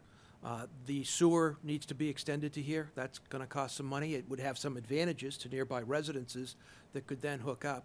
But there's probably a number. We won't know that until we're deeper into it.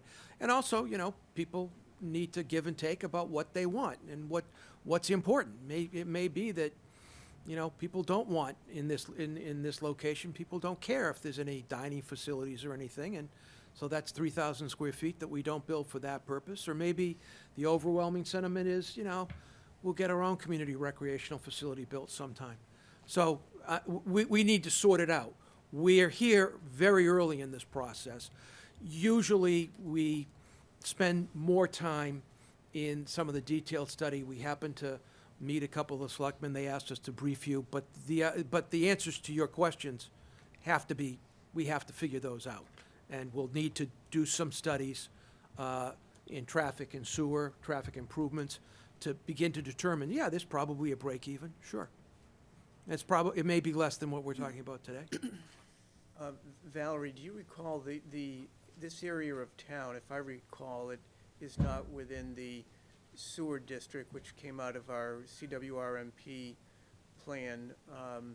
Is that correct? And so where would be so I guess one of the concerns that, certainly I would have, and this has been a similar concern to some of our other developments in town, is there are certain districts within which, per this plan, we're able to sewer in other areas that are outside of that district. So in fact, interestingly enough, one of the things we'll be talking about later on tonight is a proposed 40B project. And, you know, one of the concerns that we raised amongst town departments is that because this project is not within the sewer district, it would have to get an exception of sorts. One of the reasons for that plan was to try to mitigate some of the impacts to the Ipswich River, which Wilmington happens to be the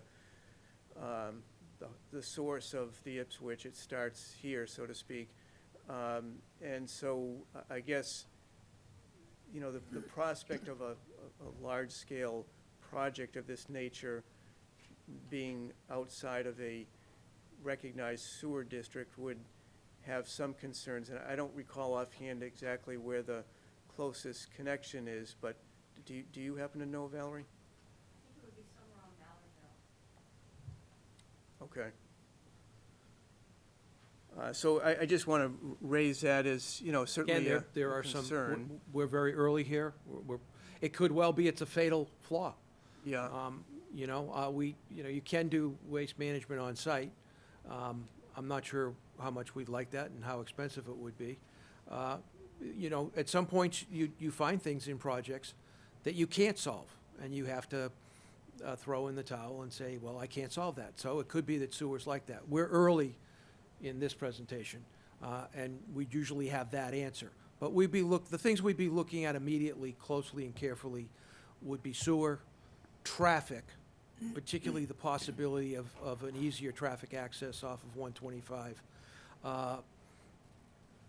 Making sure we understand the basic outline of the wetlands, although the basic outline isn't very difficult. Establishing the buffer zones by survey and stuff, that's another matter. So we have some real work to do on those things to see if we have answers to those questions. And then when we go before a board, if we have the right answers, the board, I hope, will understand that. We'll often work, we'd love to know more about the district process and any exemption, and I assume we'd work with the town engineer and see what his thoughts are. But we'll work with whomever you want us to work with. So it sounds like just kind of in an overarching sense, and I certainly am very impressed with the caliber of what it appears you've done in these other places and working with the communities. What is your litmus test, so to speak, as to what would perhaps either cause you to go forward or cause you to say, well, gee, I think you mentioned earlier on, generally speaking, if you're not looking to engage in a project like this, if the town is not supportive, certainly the board is, are the elected body for the town. What are you seeking to kind of make that judgment? Well, we've been up against some very difficult challenges. So far, we haven't had to yield to a problem. I mean, the EPA Superfund, we weren't sure we could solve for that. It took 2 years, but we solved for that. We weren't sure whether we could build 60,000 square feet of historic preservation, but we solved for that. So we would hope to be up to solving all problems, but occasionally it's possible that there'll be something we can't solve. The thing that we would look for most here would be how you would want us to engage in a process with the town, whether we talk to the planning board, work with Valerie, however we would spend some time understanding what that process is while we are working on these infrastructure issues. Okay, thank you. Thank you. So once again, just want to thank you very much for Thank being you. here. As is mentioned, Selectman Kyra had met with you regarding the rink endeavor and then suggested that we meet, and then just in support of not violating the open meeting law, we wanted to have you in to the full complement of the board so that we could have Q&A with you and hear it as an information session only. In addition, part of our meeting that we had together, you had indicated that there would potentially be the start of some community outreach on your Yes. part. Yes. And we felt that it was appropriate as a board to make sure that we're transparent with our community, that this is being brought as a proposal. So that was in the spirit of transparency Yes. for this board to get the information out real time to our resident body, as that is a Yes. chief function of this board is communication with the town and with its people and businesses, quite frankly. Yes, So- we definitely would like to go forward. That would probably be our next step. is to sit and talk with abutters and neighbors. And then again, as we get underway in the process, we would establish the things you think we should establish to be transparent, which are the websites for information. We set those up, and they're very useful, so that we have the right communication with the community. We're used to having more than an occasional community meeting to get it right. How far back, what's the height, what's the setback, what about noise at night, what about parking at night? So you try and blend all these factors. You know, if you have parking inside a structure, noise and light at night is a lot less of an issue, but it's much more expensive. So that's what you gotta look at. So once again, I just wanted to collectively Thank thank you. your whole team for being here. It was nice to meet you all. Also, thank you, Valerie, for being here this evening to support us in this endeavor. So I wish you a good night, and Thank you. feel free to excuse yourselves from the meeting. I appreciate that. Thank you. you. Have a nice holiday. Take care. You too. Thank you. So just give a brief moment just to transition. Everybody doing okay?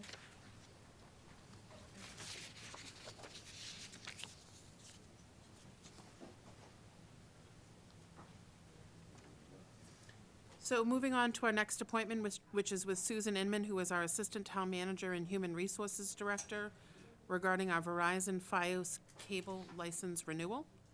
And I know Susan is just taking some time to get set up, so we'll give it a few moments.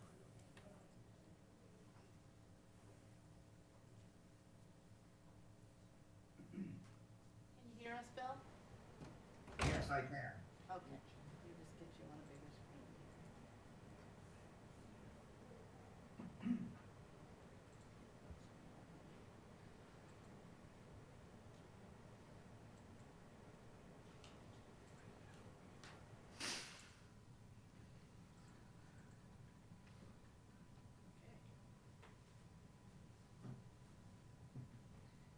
Thank you for waiting so patiently. You're welcome, Susan. I will introduce Attorney Hewig is our KP Law arm for the cable television negotiations that we have just gone through with Verizon. So he has been part of our cable task force that has met in the interest of securing this contract with Verizon. Thank you very much. Good evening, Attorney Hewig. Thank you very much for being here. We do realize that the evening is running long, so we appreciate your willingness to be on with us this evening. You're welcome, Madam Chair. Good evening to you. Thank you. I'd like to open up with just how we got to this point, and then I'm going to ask Attorney Hewig to give you a little bit of background about the marketplace itself and what's going on there, because this is a bit of a different negotiation than the ones you've seen in, I say prior years, but it was really, you know, some of these contracts are 10 years, so I know you haven't done this one for maybe 10 years. And a lot has changed in the cable market, as we all know. So when I came in, I jumped onto the task force as basically substituting for Carrie. Carrie was on that committee. And I picked up the, I guess in essence, the chair role, but I wasn't officially the chair to organize this. I learned a great deal about cable negotiations with the help of Jeff's great notes and former actions on this.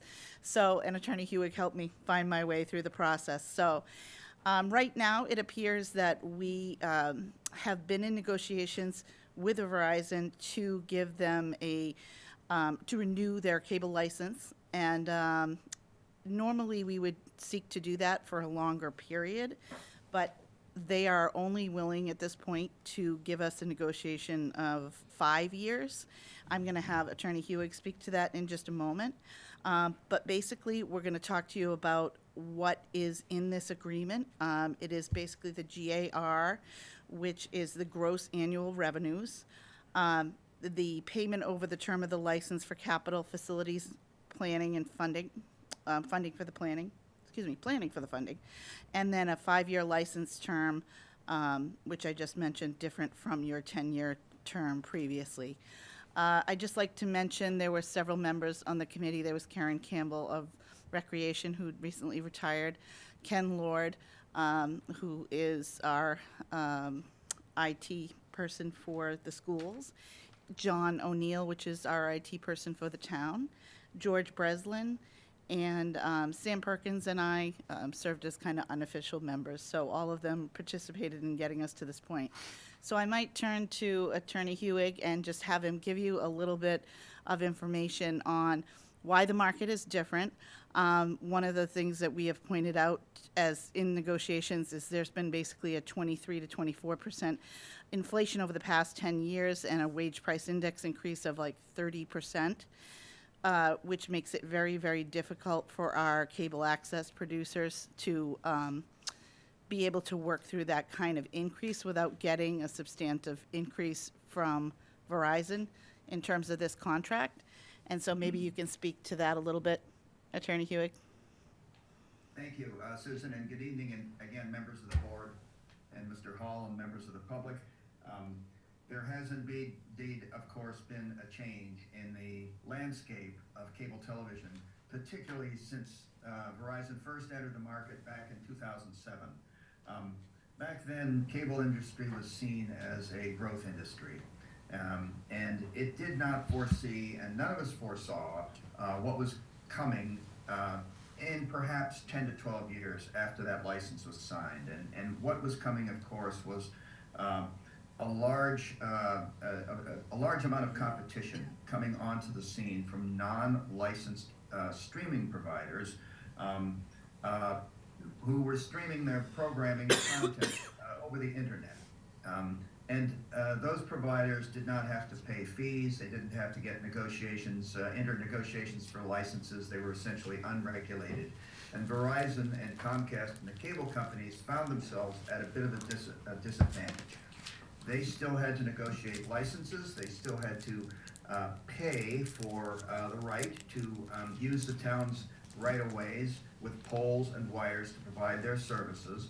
And they had to be subject to the regulation of both the state and the federal regulating authorities. There is a fundamental difference between Verizon and the other cable competitors such as Comcast, which we have in Wilmington.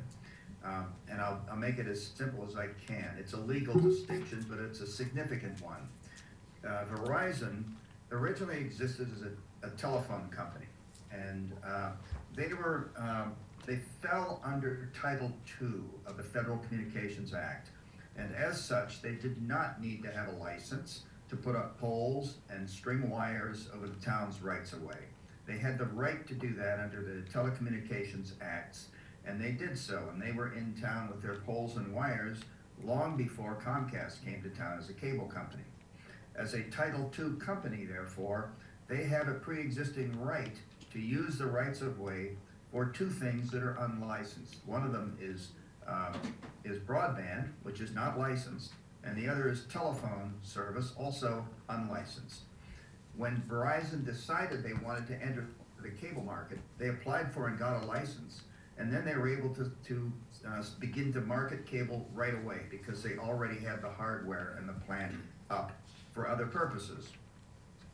Now, Comcast, on the other hand, and the other cable companies, the other principal cable TV companies we have in the Commonwealth, such as Time Warner and Charter, and a number of the other bigger names you may have heard of, is not a telecommunications company under Title II. It is a cable television communication company under Title VI, and the distinction is important. As a Title VI company, Comcast had to apply for and get a license before it could put up any poles or wires, use any poles in town, or string any wires. And if Comcast loses or terminates its license, it no longer has the right to occupy the rights-of-way, the public rights-of-way with easements and poles and wires, because it is a Title VI company. Verizon, on the other hand, as a Title II company, could surrender its license tomorrow and still continue to be in town selling the other two services, broadband and telephone, I should say. So that is a very important distinction, and what it means for us now in the era we are in, 15 years after 2007, what it means for us is that Verizon has got an entirely different corporate perspective on cable TV. Comcast would not like to lose or have its license terminated or have to surrender its license, because then it can no longer market broadband. That's not the case with Verizon. Were Verizon to lose its license or have it terminated or to surrender it, which it has the right to do, it could continue to market broadband to citizens of Wilmington. So the significance for all this is that we do not have the same sort of leverage over Verizon in negotiating a cable license as we do over the other cable operators. And as a consequence, we have some of the provisions that I think Ms. Inman mentioned a moment ago that we did not have 15 years ago. We have the right to unilaterally terminate the license by Verizon. After 30 months, Verizon has the right to give the town notice that it will be withdrawing and terminating its license and stopping the sale of cable television subscriptions within the town. Comcast doesn't want that, doesn't have it, doesn't need it. No other cable company does. Verizon, because of their different corporate perspective, has insisted that that be in licenses for the last 5 or 6 years. Very similarly, Verizon decided, which they have the option, which any cable company would have the option to do, by the way, that they would negotiate for no longer than a 5-year license. State law says that for initial licenses, the term can be 15 years, and that's why Verizon's 2007 license was 15 years, and that following that, renewal licenses can be no longer than 10 years, and that's why Comcast's license is now 10. But they don't have to be 10. They can be anything between 10 all the way down to 3 years. And Verizon has elected, over the past 3 or 4 years, to negotiate only 5-year licenses. Why are they doing that? They won't tell us, of course, but we can probably guess that they are keeping their options open for getting out of the cable market earlier than a 10-year term, if that's what they wish. Now, it's not all bad news with Verizon.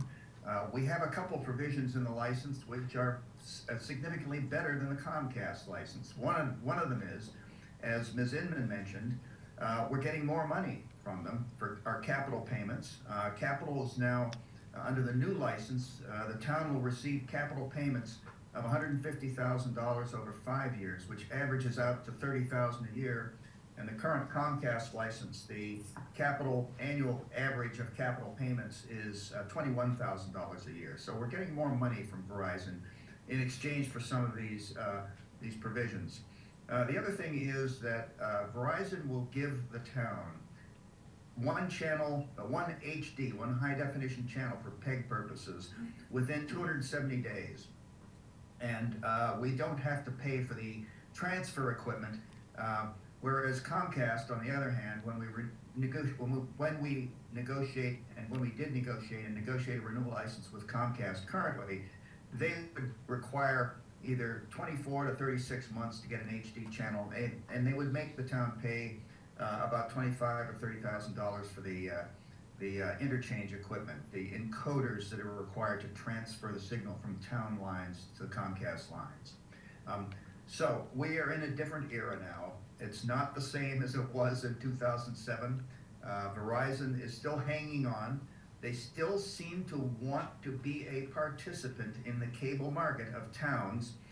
There is no town in Massachusetts where Verizon is so far unilaterally terminated, although all their new licenses give them the option to do that. So we're cautiously optimistic Verizon's going to stay in the market and continue to be a competitor and a player in towns, including Wilmington.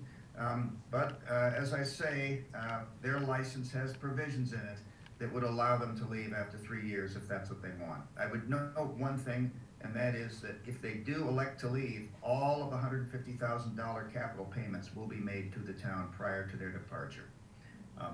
Ms. Inman, have I Yes, you've covered it. I think you've covered it. Yes. Thank the you. current state of the industry? Thank you. And just so you know, Ken Lord was very involved in overlooking the contract and the terms. Not every term was greeted with, enthusiasm. We had a lot of disappointment in this round of negotiation because they would have liked to see more capital funds going towards, cable access TV here. And so that didn't happen. And in the end, I think everybody at the table realized that we just didn't have the negotiation power that we had 10 years ago, 15 years ago, based on what's happening in this market. If there's any further questions, you can feel free to ask Attorney Hewig or myself. Otherwise, what we're basically telling you is that you see the memo in your documents here, and as Attorney Hewig said, it's $150,000 payment for capital facilities funding over 5 years, and the important term there is that would be paid out if they ever did pull out of town. The 5% gross annual revenues, and it's for a 5-year license. Unfortunately, couldn't get longer than that. That is where we are now, and we would ask the board to approve that license so we could move towards signing it and give an answer to Verizon on that.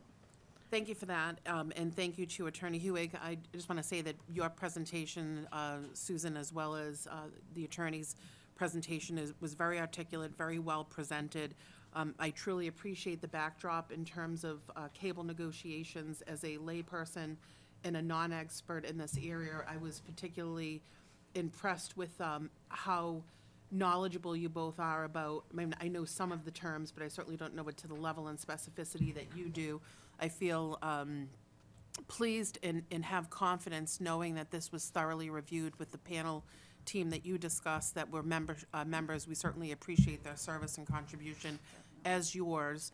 But that we have, a trusted advisor at KP Law, who is working on behalf of the town to make sure that we are getting the best deal with the best legal terms. I, for one, understand it would be ideal to have gotten a longer term, but quite frankly, if a company isn't sure about their viability in this business, it may be mutually beneficial for the town to only be in a 5-year. So I'm going to try and look at it as a positive. I'm prepared to support this recommendation as itemized. So I'm just jumping out in front, but certainly am opening it up to board members for questions and comments, and I'll start to my left. Okay, anything to my right?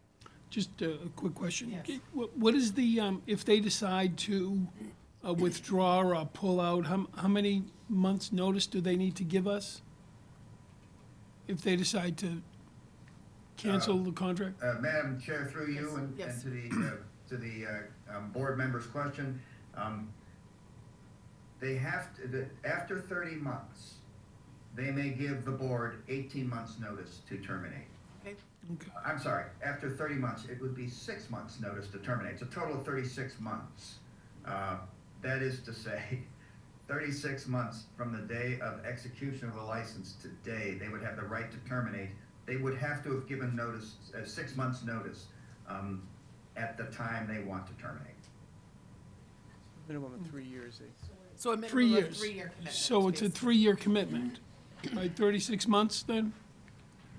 Yes, after 30 months, they may then give a 6-month 6 month. notice of termination, Okay, so that's, beginning that 3, date, but no sooner. all right, 3 years, right? So and then my next question is, the $150 over the 5-year period.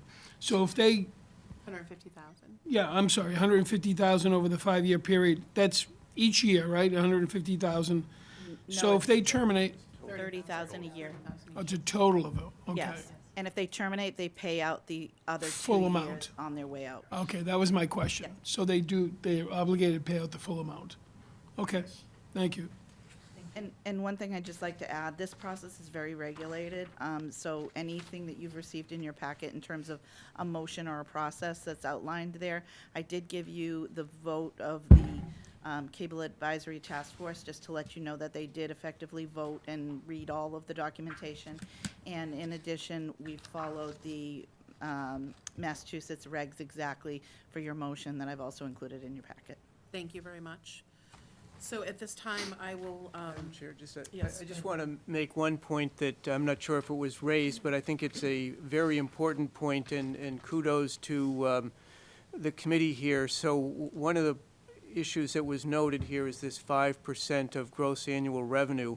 That is not a given in these negotiations, and I know from the time that I was involved in these discussions that not every community negotiated the 5%. In some communities, it may be 3% or 2.5%. So the fact that through these negotiations, the bargaining group on the town's behalf was able to sustain that 5% is important, because if you recall, at our annual town meetings, there's an article that is to essentially raise and appropriate or transfer, in this case, funds that are generated from Comcast and Verizon to WCTV, and that $525,000, which I think is the ceiling that we are using currently, those funds are generated from gross annual revenue. So, you know, if for some reason there was not an ability to sustain that 5%,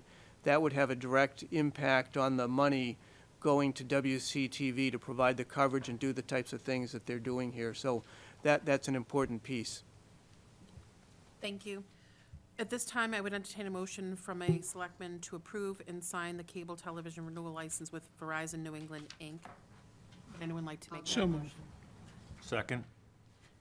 I'll have Selectman Kyra on the motion. I'll have Selectman Maselli on the second. Any further discussion? Hearing none. All those in favor? Unanimous. Thank you. Thank you. Thank you, Attorney Thank Hewitt. you, Good night. Bill. Thank you. Thank You're you. welcome. Good night, everyone. Good night. All right.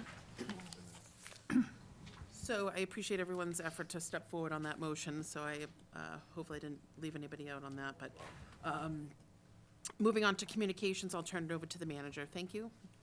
Yes, first item under communications is a letter from Colin McNeese, General Counsel from Mass Housing, regarding 79 Nichols Street.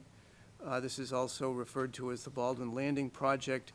The correspondence is actually directed to the property owner, James Mangano, Golden Realty Trust, and he essentially notes that the project, when originally submitted, was 20 units. It's been reduced to 12 units.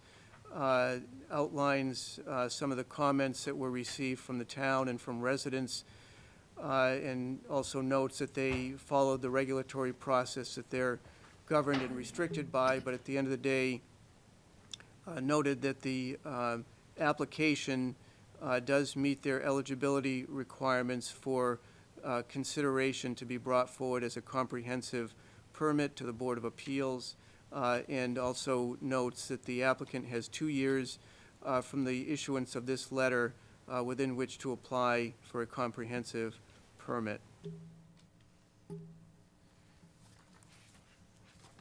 Next, under communications, the Department of Revenue, Deborah Wagner, who's the Director of Accounts, indicates that the information that was submitted by our principal assessor with regard to the tax classification process was ultimately accepted, and that the residential rates, that the tax rates have been set, the residential rate being $11.94 per $1,000 of value, and the commercial industrial personal property rate is $27.34 per $1,000 of value. The third quarter bills will be going out by or before the 30th of December, and these bills will reflect those rates. Next is a memo from Paul Looney, Town Engineer, regarding the MassWorks infrastructure update, and this is really a twofold update. First being the Lubbers Brook Culvert Replacement Project, which is nearing completion. Most of the major tasks are complete, including excavation and demolition, utility relocation, footing and foundation installation. The remaining work to be done includes completing curbing, the tree well installations, and installation of sidewalks. This is ultimately expected to be completed in April, by April of '23. Following that is also the Middlesex Sewer Extension Project, which is ongoing, started on November 7th. The laying of the pipe began at that time and continues along Middlesex Ave from Salem Street to Jefferson Road. The project runs from 7 p.m. to 4 p.m., and the expectation there is they'll continue until the end of this month, weather permitting. Ultimately, the expectation is to complete this work by the spring of 2023.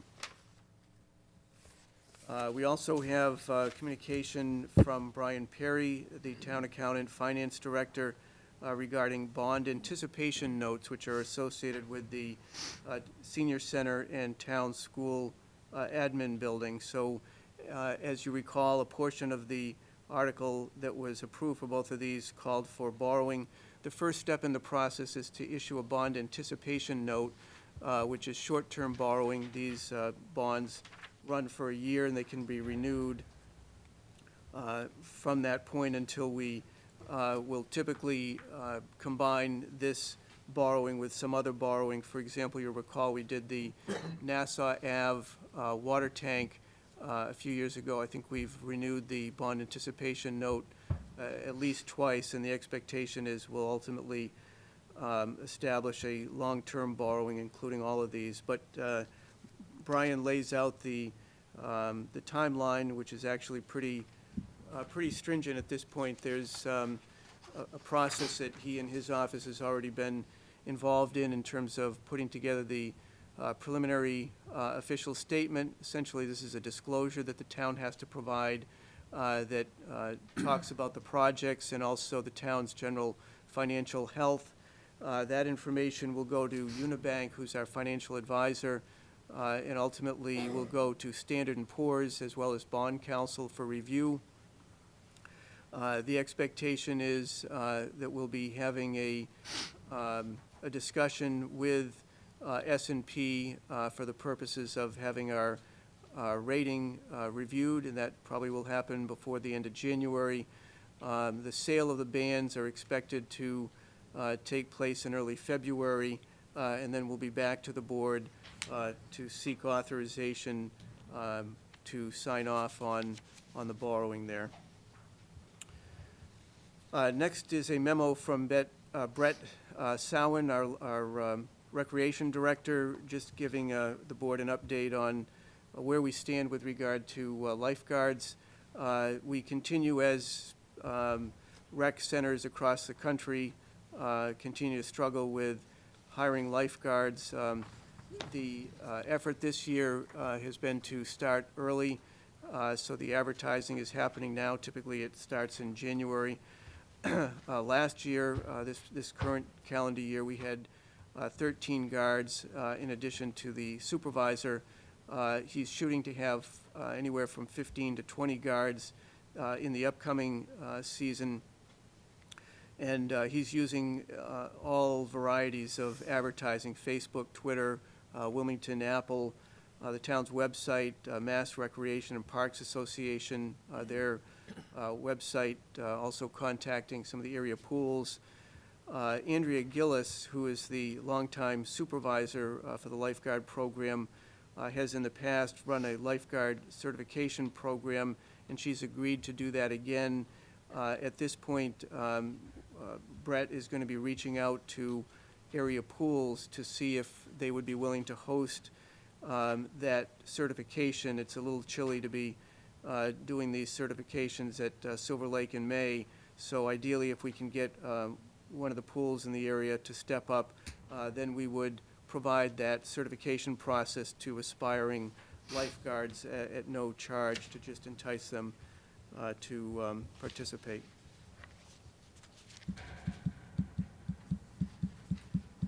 Next is a memo from Susan Inman, Assistant Town Manager, regarding the sealer of weights and measures. So for the last 14 years, we've had the ability to utilize staff from the State Division of Standards to essentially administer the inspectional program. So the sealer of weights and measures essentially is responsible for inspecting the gas pumps to make sure things are calibrated appropriately.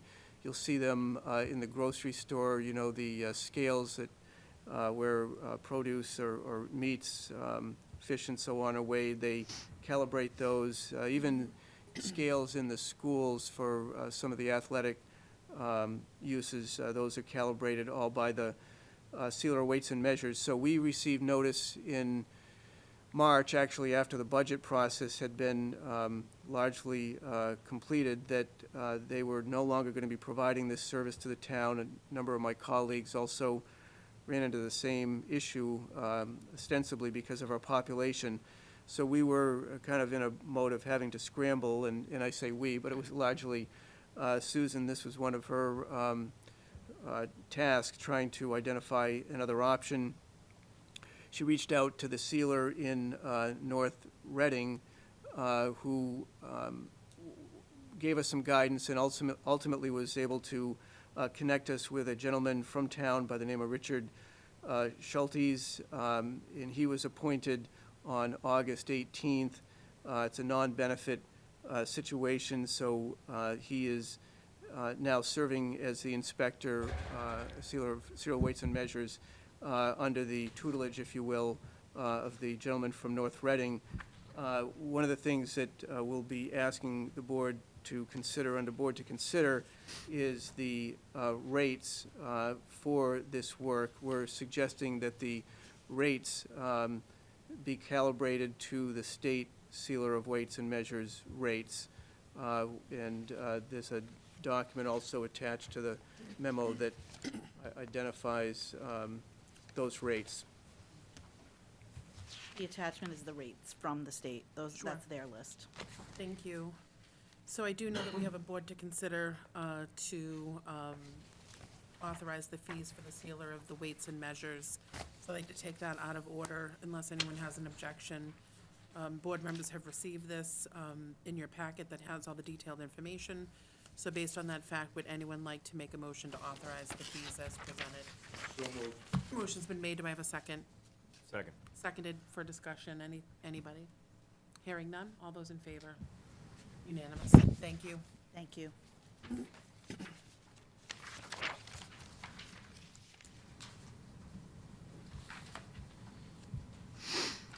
Under board to consider, so the first item was taken up previously with regard to the easements. The next item is a board to consider executing the agreement between the town of Wilmington and the American Federation of State, County, and Municipal Employees, Local 1703, Unit 1. These are the building maintenance and custodial folks. Susan and George Hooper and myself have been negotiating with them for quite some time, and we're able to reach an agreement. It was a 3-year contract. The COLAs are 2.75 in year 1, 2.75 in year 2, and 2.5% in year 3.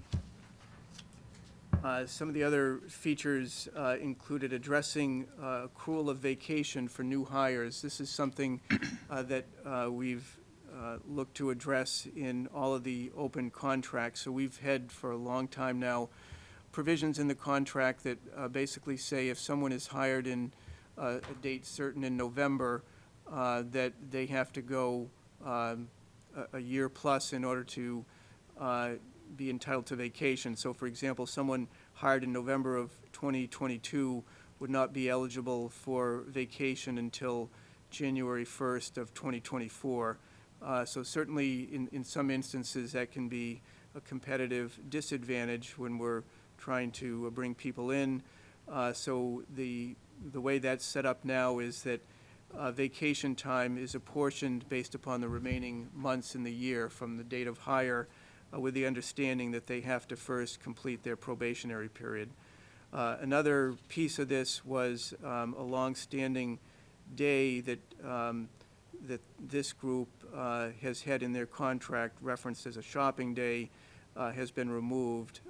This day they would be eligible to take a day off between Thanksgiving and Christmas, but effective with the this contract, that would be removed. So I would recommend that the board authorize this 3-year contract.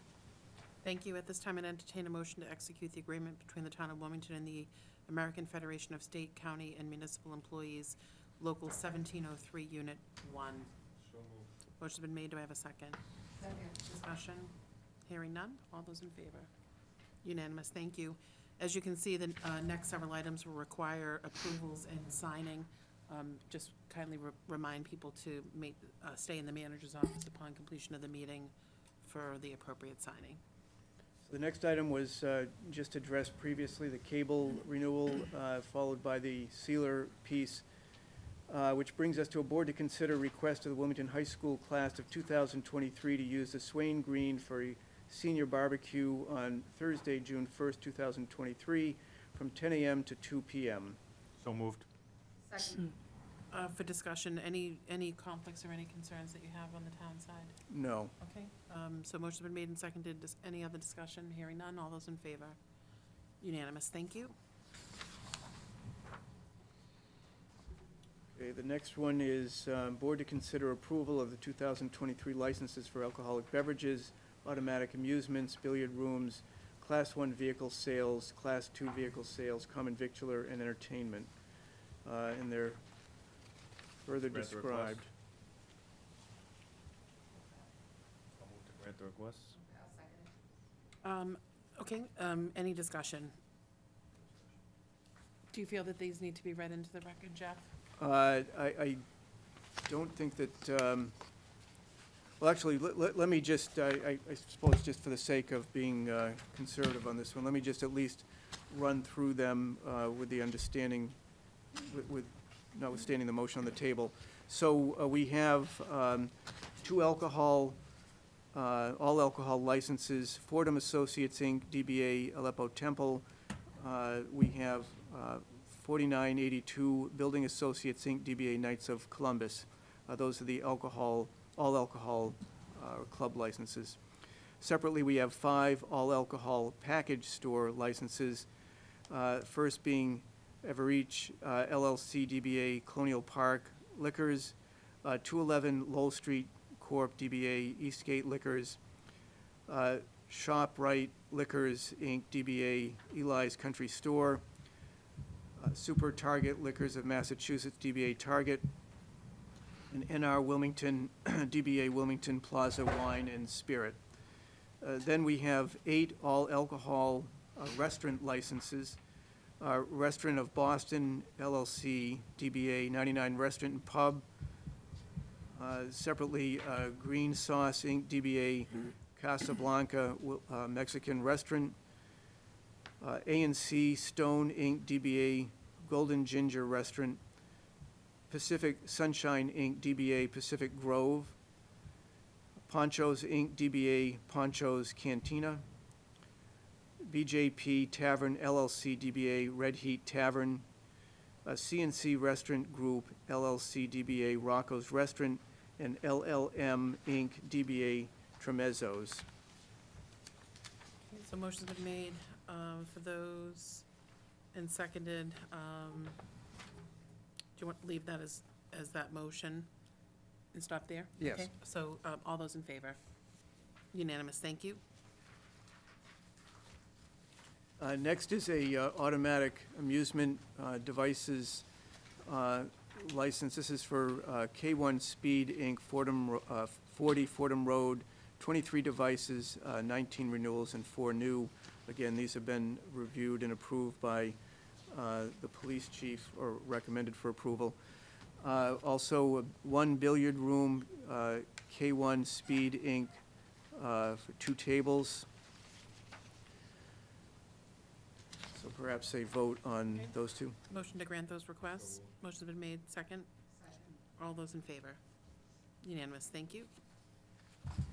Separately, we have 2 Class 1 vehicle licenses. First, Semino Automotive, Inc., DBA Cornerstone Automotive and Cornerstone Mitsubishi, 580 Main Street. The second, MAG Retail Holdings, HNW LLC, DBA McGovern Hyundai Route 93, and the address is 271 Main Street for Class 1 sales.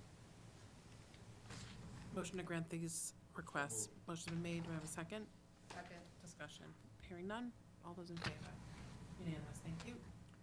Next, we have 6 Class 2 vehicle licenses. DJ Auto Sales, 127 Main Street. Forest Auto Repair, 600 Main Street. Heavy Equipment Connection, Inc., 239 Andover Street. Imperial Auto LLC, 845 Woburn Street, Suite D. A Triple Nickel Auto Body and Repair LLC, 555 Main Street. NEA Inc., DBA Z&S Gas and Service, 603 Main Street. Motion to grant this request. Motion and second. Any discussion? Hearing none. All those in favor? Unanimous. Thank you. Then we have 41 common victular licenses, starting with the 99 Restaurant of Boston LLC, DBA 99 Restaurant and Pub. ANGAM Corp., DBA AJ's Kitchen. Fordham Associates, Inc., DBA Aleppo Temple. Sale LLC, DBA As Good as It Gets Cafe. Masteron Corporation and LBK LLC, DBA Burger King. Green Sauce, Inc., DBA Casablanca Restaurant. Hung Thai, Inc., DBA China Walk. Krish Convenience, Inc., DBA The Corner Store. Country Chef Restaurant.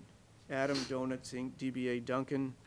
DJQ Donuts, LLC, DBA Duncan.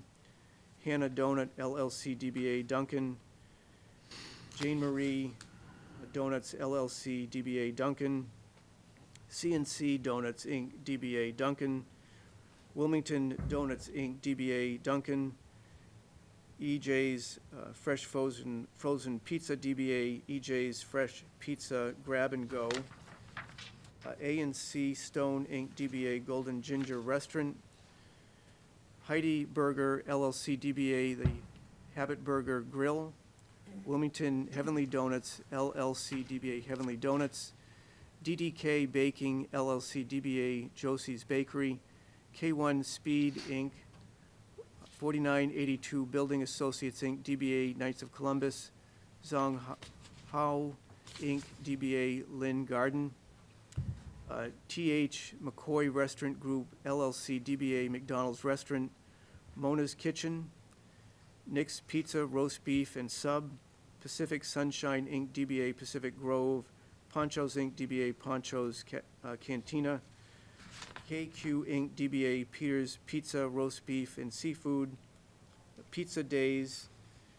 BGP Tavern, LLC, DBA Red Heat Tavern. St. Moses, Inc., DBA Rizzo's Roast Beef and Pizza. CNC Restaurant Group, DBA Rocco's Restaurant. Charlie's 2 Corporation, DBA Samard's Super Beef. Starbucks Corporation, DBA Starbucks Coffee. Watertown Enterprises, DBA Subway. CDC Diner, DBA Sunnyside Cafe. Target Corporation, LLM Inc., DBA Tremezzo's. WF Pizza Company, LLC, DBA Tremezzo's Pizzeria. Jelv Enterprises, LLC, DBA Wilmington House of Pizza. Make a motion to accept all? Okay, motion's been made. Do I have a second? Second. All those in favor? Discussion? Yes. See, maybe I'm missing it, but 2 Lowell Street, we just had them in maybe at the last meeting or 2 ago, 2 Lowell Street. That was in November. It went for next year. Okay, just wanted to make sure, thank you. Thank you.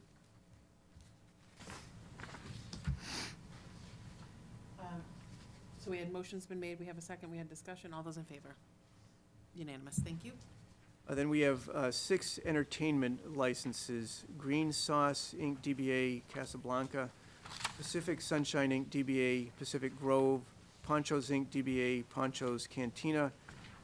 BGP Tavern, LLC, DBA Red Heat Tavern. CNC Restaurant Group, DBA Rocco's Restaurant. LLM, Inc., DBA Tremezzo. Make a motion to accept? Okay, motion's been made. Do I have a second? Second. Discussion. Hearing none. All those in favor? Unanimous, thank you.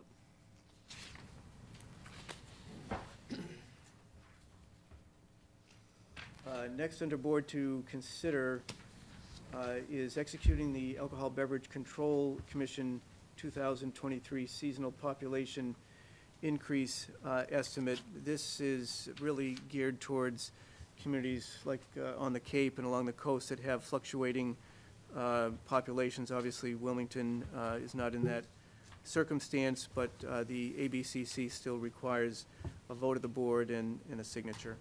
Okay.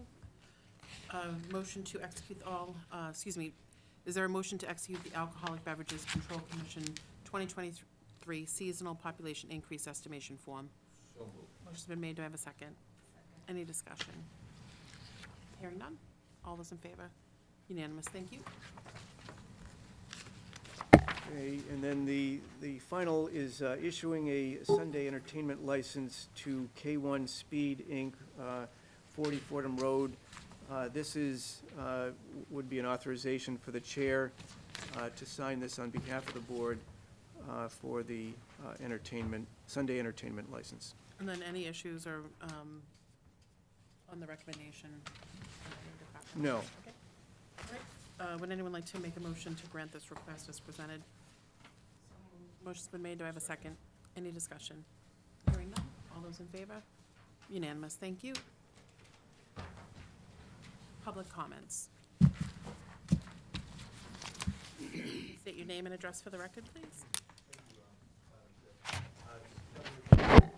With your permission, the board's permission, I'd like to give permission to WCTV to put my address on their screen, if that's possible. No. No? Okay. Well, you can just, for the record, it's Kevin MacDonald, 4 Wilmington @gmail.com. And, I asked for your physical address. oh, you know my email address? No, I asked. Because for everything's on record here. I'm but, asking. I'm asking. What I guess what I'm asking you is, I'm speaking during public comment time relative to the childhood cancer. No, and but again, what I'm saying to you is that you need to provide your name. yeah, it's Kevin MacDonald, And your KEVINMACDONALD, This is something that you'd normally. 140 Andover Street, Wilmington. But I'm asking the board if you'd be kind enough to allow Wilmington Community Television to put my email on the address so the people who have been impacted by the childhood cancer and other cancer in Wilmington could contact me so that information could be provided to them.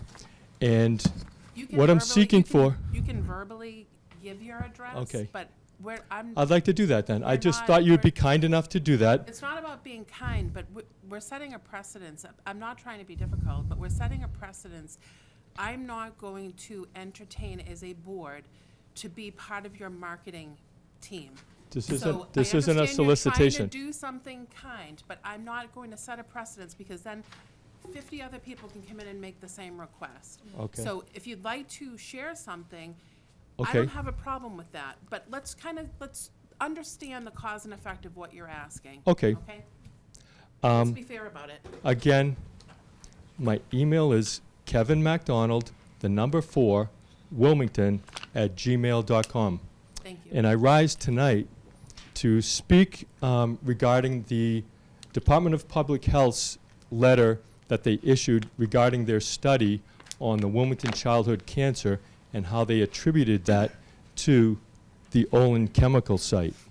And as you know, we lost 5 wells because the cancer-causing compound, NDMA, migrated to the Maple Meadow Brook wells, and they were shut down. However, before they were shut down, those wells were pumping, and those compounds were getting into the water of people's houses in Wilmington. Now, since those wells have been shut down, and I did want to thank Mr. Hull for disclosing that Wilmington was the beginning or the start of the Ipswich River. And that's very important because since the Maple Meadow wells have been shut down, the water is not being pumped. And so the water, because it's not being pumped, is flowing downstream.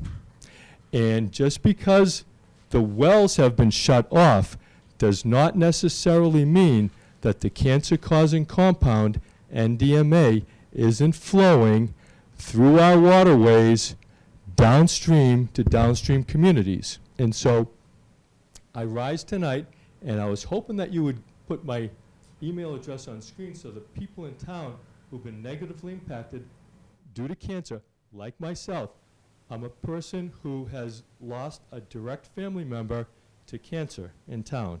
And so this hits home, it's personal, and I can relate to other people's grief and sadness and loss who've lost loved ones, children who've been impacted by the cancer, and how there's been no justice done for these people. If you can correct me if I'm wrong, but can any of you identify any justice that's been done to the perpetrators of the site at the Olin site? Has there any justice been done there? What I've conveyed to you. Please correct me if I'm wrong. What I've conveyed to you in a prior message is that we have gone into executive session to have legal discussions, and I told you at a prior meeting, and I was sincere, that this board as a whole certainly is aware of what has happened and has a genuine concern for the public and anyone that has been affected. Everybody that's sitting up here has been impacted by a cancer situation. Maybe not directly from Olin, but directly within their family. Some even have children that have had to endure it. And so, you know, you're bringing up very sensitive topics, and I appreciate your enthusiasm and your commitment to your fellow residents. Because we're not grandstanding here and conveying to you and to everyone else our displeasure or what we're doing to address the issue does not mean that we are taking this lightly. We are just not able in a public setting to satisfy your every need in answering this completely tonight. I understand that you're not satisfied with what has been done, but it is not off the table, and the town isn't just casting it aside. We have been working with the regulatory process and with the state agencies and federal agencies to work through the process. This is something that's been going on for years, and it will go on for years to come. I don't have a one-size-fits-all answer tonight to address all of your needs. I also don't want to be taken out of context again, allowing you to advertise your information on WCTV. It's not part of this agenda. It wasn't submitted ahead of time. You're kind of blindsiding and spotting me, and I am not going to set a precedence that we're going to be in the business of taking handwritten notes to our WCTV personnel and putting it on during a meeting. I've given you an opportunity to convey your name, state your intentions, and state your email address. That is a courtesy that I have allowed, and that is the extent that I'm going to allow it. I was just hoping that I understand, and I respectfully have declined your request. They would see that and be able to Correct. Correspond I understand, with their and name that- and address so And that I anything. understand that. I received This your is request, and public I'm comment time, politely right? declining it. Okay. Thank you.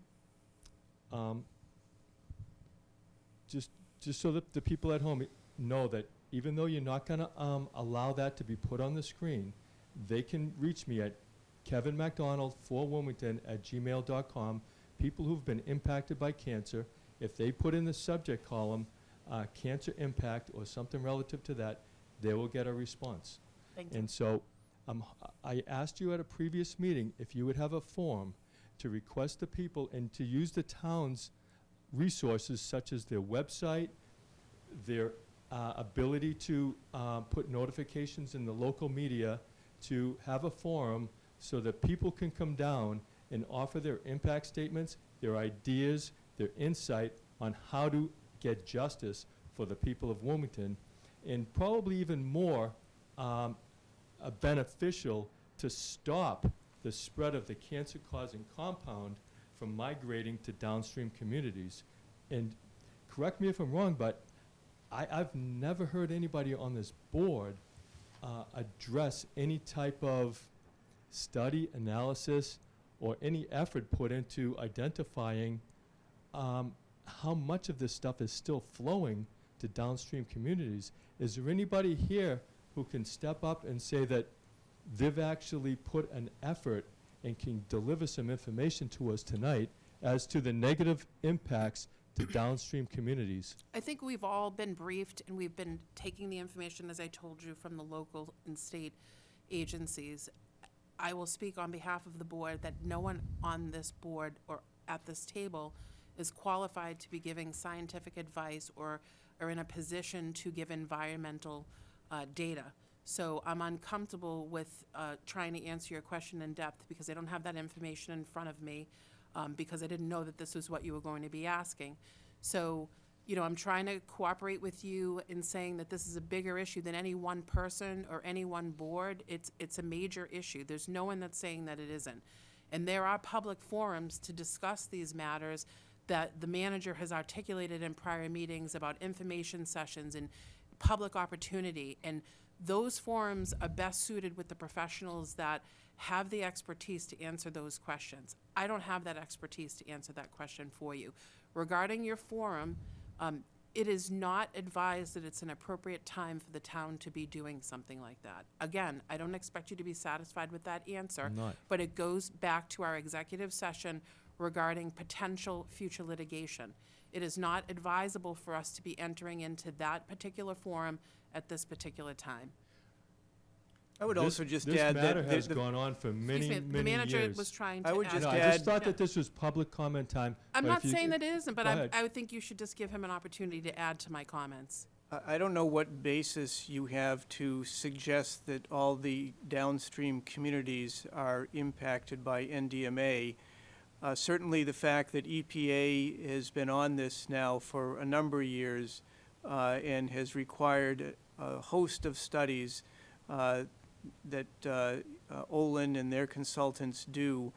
In all of the briefings that I've had over the last 15 years or so, never once has there ever been any indication to us that downstream communities are having NDMA in their drinking water. So I don't know. Certainly, I would think that perhaps should be posed to EPA. Certainly, as we talked about in a recent setting, there are these community information periods that EPA is promoting where residents can reach out to EPA with questions. I would suggest that perhaps you direct that question to the folks at EPA that could be qualified in answering that. Thank you, Mr. Hull. I would have hoped that you, as the leader of the town, would have done that already, seeing as though you knew that the NDMA was in the wells and you knew that the water flowed from that area to downstream communities. But since you've not done that, I understand. Now, concerning another aspect of the I don't Ipswich think River. that he hasn't done that. Again, there's been Have public you done that? forum. Ask him. Has he done it? It's, go ahead. He has Well, not? so the point that, I guess the point I was making is that EPA has, I would sincerely believe that EPA, if information that came to their attention, either through their own work or through the work of the numerous consultants that have been looking at this, if information came back to suggest that NDMA was flowing downstream into these other communities, we would be some of the first people that they would notify. The fact that that has not happened leads me to believe that it isn't a circumstance that's out there. You know, it's one thing to be speculative and to gin people's fears up, but it's another thing to have the facts. That's what I was hoping that you could give us, but Okay, you need- maybe you can give us one other fact, because this is related to the Ipswich River. As you know, when the high school was getting built, I was one of the people that helped identify the oil spill there. And we were told that there was a monitoring well that was gonna be put by the left field pole, by the foul pole by the baseball field. What has been your efforts to identify the studies of that monitoring well, since that also contributes to the Ipswich River? Can you tell us the latest monitoring results that you've gotten from that monitoring well? Well, again, you know, it's interesting that these kinds of questions you could easily ask offline to any number of people in town, certainly the DPW director or others, but it's it's always curious, you like to spot everybody in a public forum. But that being said, the fact of the matter is that, as you certainly recall, because you perhaps were a party to this, there was a DEP superseding order that required a host of work to be done, and that superseding order was closed out, I believe at least a year ago, to DEP's satisfaction. I can't speak to the specific level of ongoing monitoring, but the fact that that superseding order was closed out to the satisfaction of DEP would seem to me that we are doing what we should be doing. So in other words, the monitoring well there is being monitored on a regular basis, or it's stopped being monitored? I can't comment because I don't have the answer right now. Would you be willing to get that answer so that at the next meeting here, Actually, I'm going to you can interject. present that to the town? It's something where, certainly if the manager can get an update on that, certainly the board would entertain getting an update on that. Would the board ask him to get that, please, for next meeting? I haven't finished speaking. I just said that we could ask him to get that information, which we're doing as a result of this. But the manager brings up a good point. You know, a lot of these questions that you have, you know, I understand that you want information, and I'm all for getting you the information. But the spirit of Q&A isn't necessarily just to come in and play gotcha, you know. And I don't know if it's just wanting to have the public forum. But these questions could be answered Monday through Friday during business hours. So I don't know. It's to benefit the entire town, not It is just for me. the benefit, but you know, obviously you're asking questions on a myriad of different topics that aren't even on this agenda. So, you know, sometimes it's very conceivable with the vast amount of information that comes into this whole building that you need to go back and reference your notes or reference a certain document. You know, so it's not out of line for someone to say they need to get back to you or they need to get more information, okay? And it doesn't mean that they're not competent or that they're not prepared. There's a Rolodex of information that's out there. It's impossible to have mastery on every single word on every single document. The volumes of information that we have that come in, it's just not possible. Yeah, So I'm cutting we're him some human. slack. Just- We're human, okay? Yeah, So absolutely. I'm just asking if he, at the That's next fine. meeting, We'll would look be into kind it. enough We'll to look bring into us it. to monitoring Right. well results. And so, I'm not committing to, we'll look into the status of the monitoring. and since this is another aspect of the Ipswich River, but particularly the impact to the new high school. Recently, at the town meeting, the voters voted to vote to build a new town hall. And as you know, it's behind where the Swain School was located, and the entire back of the building is being put into the banking. And so when the Swain School was up there, if you could all remember, that it was getting water in the basement.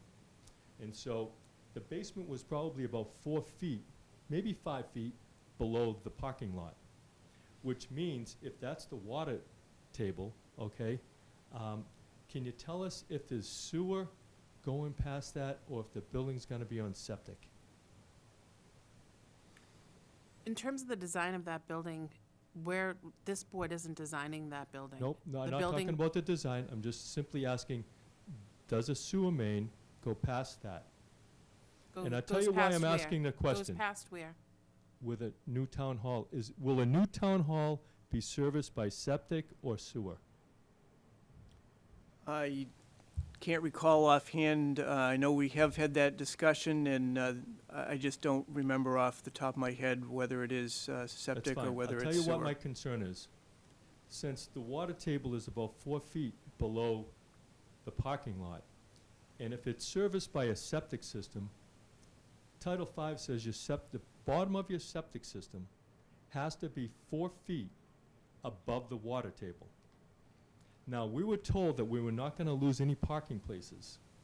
Now, if that septic system has to be in front of the building, and it has to be 4 feet above the water table, that brings it about setting on the top of the existing ground, about 2 feet for a septic system, and then maybe 2 feet for cover. And so, I'd like an explanation how we're not gonna lose parking places if a septic system has to go there and it has to be a raised system in front of the building, which makes it probably 4 feet above, the top of the finished grade will be 4 feet above the existing parking lot. The other aspect that I'm concerned about there is the fact that when I was looking at the plans and studying them for the high school, the engineering company showed the water flow coming from the direction of the senior center toward the new high school. So, if the new high school, if the new town hall gets built there, and there's a big foundation that gets put into the back of that, that hill, and the water is flowing that way, in a sense, it acts like a dam. So, is Powder House Circle gonna get flooded out? And what's gonna happen with the stormwater management if the water table is that high? So But then what- these comments that were made, you've made them previously. No, I Right. didn't. And yes, you have, because I've heard all of this I've already. talked about the parking, I've never talked Not about the about the loss of parking, but you parking lot. talked about the concern about Powder House and the concern about the stormwater. You have spoken about that. And I'm saying to you that there is a whole building committee working with professionals that the town has hired to go through this endeavor. We've discussed about the Swain School and the flooding that happened previously. I don't want to misspeak in this meeting, but there has been no meeting or any sort of update that I've heard of any sort of raised septic system. I don't know if any other board member knows any other data point that I might be missing. I was under the impression that this was not going to be a factor, that they're aware of the stormwater issues that could be there, understanding prior flow of water, understanding the water table, and that they will be able to do site work to alleviate that water was not a concern. The septic sewer piece, I don't want to go on the record saying that I think it's sewer, but it was, waste management was not going to be an issue. Okay. I can I was under specifically speak impression to that there the was no point sewer that, there, and I would think that if the manager was in all of those meetings, he would have known for sure that there was a sewer line there. But since there's some lack of knowledge, I'm concerned that maybe that should be something that should be checked out. well, I can certainly speak to the point that we were well aware from day one that there were issues with the water table there. I am very familiar with the fact that when WCTV occupied the former Swain School, that they had flooding issues. Again, to the point that there's any number of issues that I have to be versed on, the fact that I'm being hit at 5 of 10 with this gotcha question, I can't honestly say. I believe that it is contemplated for sewer, but I don't want to say that for certain until I've checked it out.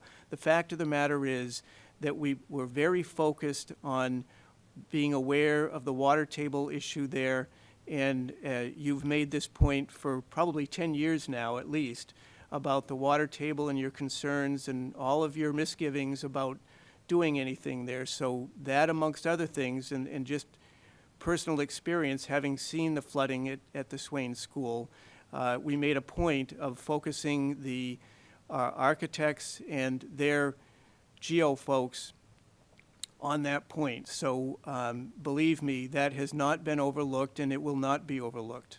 Madam Chair? Yes. Yeah, I would agree with both comments that you made and the town manager made regarding the septic sewer.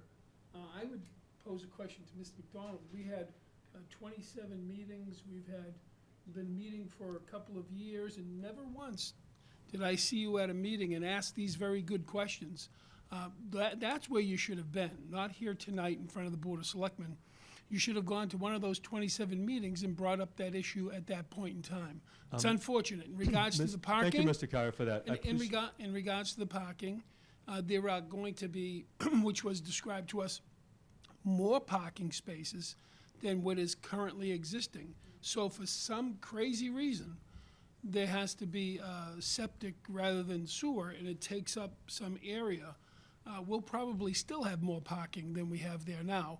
In addition to the fact that we have a Bazell school that's no longer going to be in use, and that may be raised to the ground, come down, and you add even more parking. So there's a lot of things that still have to be addressed and decided upon. But it's too bad you didn't come to any one of those 27 meetings over I'd the like to last tell you 2 the years. reason why, because I'm totally against the new town hall being there. And there were many reasons why I was against it. And so I did watch it on TV. I don't think that everybody in town should have to come to a meeting. I would ask you, why do you put it on TV if you're expecting everyone that should come to a meeting? We have professionals that should be asking these questions. We have a town manager who sits in with these meetings, and these things are like really important things. If you know that there's a water Well, issue. this meeting, I believe, is on cable TV. You didn't have to show up to this one either. You could have watched this on TV like you watched the other 27 on TV. Are you willing to set up a feed like That you did with the correct? lawyer so I could Is ask that my right? questions, or would you cut me off there? You see, this is why I have a problem with some of you folks here, okay? Because I see conflict of interest, okay? I think N- n- s- you're overstepping now in terms of. No, the I conflict mean, of if you're, interest. Okay. if you're a real estate agent, okay, and you're not doing your job as a select person for the purpose of, maybe you have somebody that gives you your real estate listings or something like that, and maybe you don't want to stop This isn't something. a public I think comment. you're You know out of what, line. in terms of, You know, so really? let me Listen, just, I'm just okay, questioning. I'll I'm defend questioning. the chair. I Just think you're a bit out Mr. of line. Kara, is your brother I think a you're a bit out of proponent line, of my the friend. Olin I redevelopment? think Mr. you're a bit McDonald, I'm out gonna of line. rule you out Is of your order. brother I think you're a a bit out of line. Mr. proponent McDonald, I'm gonna of the rule you out Olin of. You're a site? bit out of Mr. line. McDonald, I'm gonna Do rule you people- out of order. Do other people First give of you all, real estate listings need to who are respect the involved chair. in the She's speaking. Olin property? think we Mr. just move McDonald, on. I will, When people get forced Mr. out of town, do you McDonald. get real estate listings? Mr. McDonald, I'm gonna rule you out of You order. get blasting jobs when you So, come in here and badger us? you know. Lie about your Mr. address. I forgot to ask you a question. You were Excuse me, against the town excuse me. hall, but you voted for it. I Mr. voted McDonald. No, you didn't. I Mr. saw you McDonald, stand I'm up gonna for rule the you town out of hall. order. Down, No, Mr. you McDonald. didn't. Yes, he You did. stood right up, and then you voted a second time. Mr. McDonald, I'm for it, and then I can't say that. this time I'm gonna entertain a watch motion me. to adjourn I'm the meeting. voting twice. Why don't you leave? Motion to That's, adjourn. that's what it's all I'll about. make a buddy. motion, Yeah. second. I Yeah. second. All those in favor? Bye. Thank you. Against the town hall, but I'm